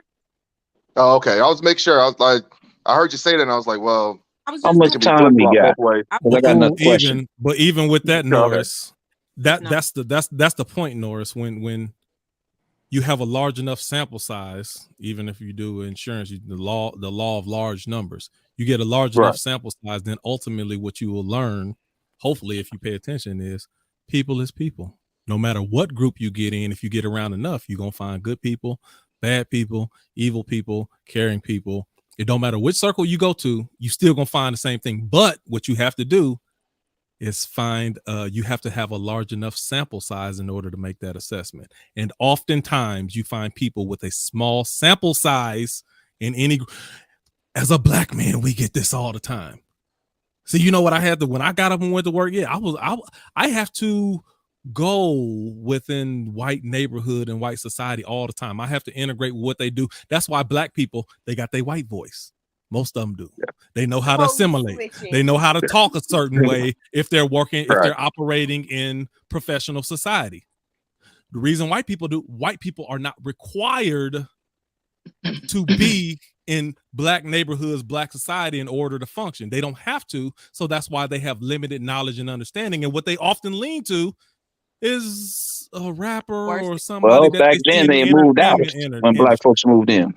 When black folks immigrated, they moved out to the suburbs. They focus on what I'm saying. I'm just saying law of large numbers allows you a big enough sample size to get a real view of what's what. That's all I'm saying. I want to add to hanging with a group of people. When you hang with a group of people, like if you're a non-believer and you hang around believers, you start to feel uncomfortable naturally, because a lot of advice that the believers will give you is, well, pray about it or leave it to Jesus. And when you're a non-believer, it's just not enough for you to progress. That's like, not hear enough. that type of advice. So it's like, why do I want to still hang around these type of people? That's the same example in any situation. If I'm hanging around a group of millionaires, I'll probably feel uncomfortable. Now, what happens is either you will learn to adapt to that mindset or you will reject that. So all the time, even with, I know a lot of depressed people. But if you hang around millionaires, it's because you want to be a millionaire. I'm going to be empowered by these not millionaires. everybody. No, not everybody. They ain't gonna hang around no millionaires. millionaires. Why would you want to hang around millionaires then? If it's a friend of yours that just happens to become a millionaire, yeah, that's a fair question. Hey, don't get caught up in the weeds. You good, but you can do the same thing in any example. Let me give you a simple example. People around me, we realistic, but we positive. We always looking for solutions. I do have a couple friends who have depression or self-esteem issues and stuff like that. You know what? When they hanging around my circle and my group, you're either going to adapt or you're going to fall away. You're going to say, man, everybody talking positive, looking at I need to start changing my language in the way that I think. Or if you don't do that, these people too positive and happy, I'm getting away from them. It's one in any situation, no matter what you do. If you with a people, I can keep doing these examples all day. You with a people full of people who are nutritious and they work out and they take care of their bodies. It's going to encourage you, man, I need to get in shape. I got to start doing better. Or, man, these people crazy. They fanatics. I ain't trying to do all that. I'm staying away from them. I'm Any not situation disputing that. you do is always I'm not the same. disputing that. I was saying that's why non-believers choose to hang with non-believers more than believers, though. They gravitate to them more when they need advice, when whatever they want to do in life. That's why. It's a fight or flight mentality. You'll get some that do both. And some people be I do both. I still got friends. I still got friends that's believers. I do both. It's just about what you can get from certain friends. Like if these friends are just always offering Christianity advice to me, knowing that I don't believe in it, then I'm gonna separate myself from. But we can always vibe on different stuff all the time. We still enjoy the same music. It's just those heavy Christians is the ones people be wanting to get away from when you know they not living word for word, but they always want to preach to you. Tell you what you need to do. Hold on. Let me make sure I'm making my point clear. In any situation, you have people, if they're a group of people they will make you feel uncomfortable if you're not actually abiding by the same standards that group are. And in that situation, you will either adapt or you will stray away from it. That's in any situation. That's all I'm saying. Forget about the specifics of it. That's all I'm saying. True. And then one more thing. I think I'm with Smack on this. When you ask a Christian tells you something, and you ask another question to question what they're saying, they really get defensive because they'll use another scripture to back their whatever they're going for. And you ask another question, and it gets just pray about it. That's what I always get. A lot of them will. Just pray about it. No, you're absolutely right. A lot of them will. Let me ask you, how many scriptures from the people who say that they're Christians did you hear come out today? None. And Yehukanan doesn't claim Yehukanan doesn't claim to be a Christian. Oh, well, one or two. Somebody said something about the Bible earlier. Group, so this is Yeah. free thinking. So everybody on here, even if you subscribe to Christianity, she's still a free thinker. But see, Static, this is what I'm saying. If we were in a full group of Christians, we'd be going back and forth Bible all day. We'd be quoting scriptures left and right. It'd be a merry-go-round. So my point, all the time. My point is, we don't. And this is what I've learned to do as well. You're gonna get a lot of that when you are around immature baby Christians, and they're gonna get in their feelings and emotions. The three people who that these ain't it. So even when you try to pull that, I know Smack said, well, y'all just get extra money. Nope. You can't pull that same thing that you might pull on the average person. And we know them. That's part of the reason that we're in Free Thinkers right now, because there are some baby people who would get caught up in their emotions. This ain't that. You ain't dealing with that. Everything that we've been trying to do is ration, reason, and logic. So all of those arguments that you had, it don't apply for everybody. That's all. Listen, we got to. I'm gonna let Nikki get the last word. We keep going all day. So if it don't apply, let it fly. If it don't fit, you must have quit. But we know he did that. Y'all stay blessed and broke now. I reject that. I reject half of that. Let me say this. Since you gave me the inch, I took the mile, man. You know how I go. About you. I'm talking about Smack, talking about blessed and broke. I'm like, I ain't going all the way. Yeah, I saw how you got that in there. I want to say I enjoyed this conversation. I appreciate everybody who had input. This is what I hoped and expected it would be. I didn't want it to be no sissified, watered down conversation. I wanted it to be real, and that's where it went. So I appreciate everybody. At the end of the day, I hope hope you got something out of it. Hope you're able to get your thoughts out. I do apologize for a lot of the people who were waiting for a long time to get their thoughts and opinions out, and we didn't get you fast enough. I know how frustrating. I did have another question, but we're running out of time. Yeah, we're gonna have to hit that another time, because it'll go another 15 minutes. Post it to the Facebook page, and we can get a conversation going over there too. But Nikki, I will hold on just to disprove Smack to say that we got to have the last word. Nikki, you get the last word. You say whatever you want to say, and there's gonna be no rebuttal behind it. So go ahead, Nikki. The floor is yours. You can close it out. He gonna end the room as soon as she done talking. No. Yes, I agree with you. This is what I expected. So with that being said, it's and it's always going to be a heated topic for people on both sides of the coin. Like I said, when the show started, I don't think any of us are here to try to change another person's perspective or change another person's mind. What is happening here? But the hope that, we can all walk away with something, and how we choose to apply that is obviously, gonna just personal choice. I'll speak as a non-believer, and people's beliefs don't offend me. People's beliefs don't bother me. Like I said in the beginning, what you eat don't make me shit. It's all good. So if anybody heard this and they're like, oh, no, she's not. She's not. She wants righteousness for everybody. She wants equality for everybody. She wants happiness and love and peace and prosperity and opportunity for everybody.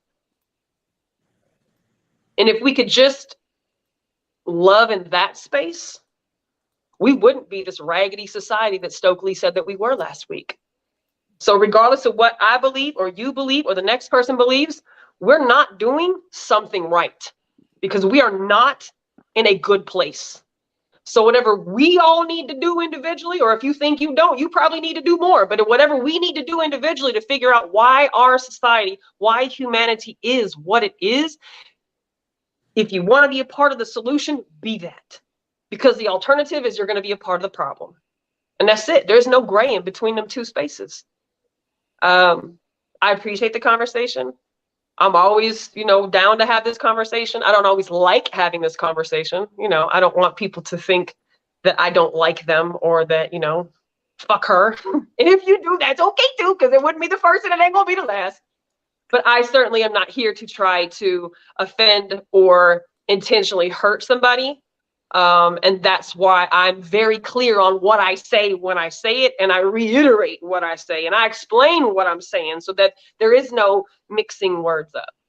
But I would invite us all to rewatch the show.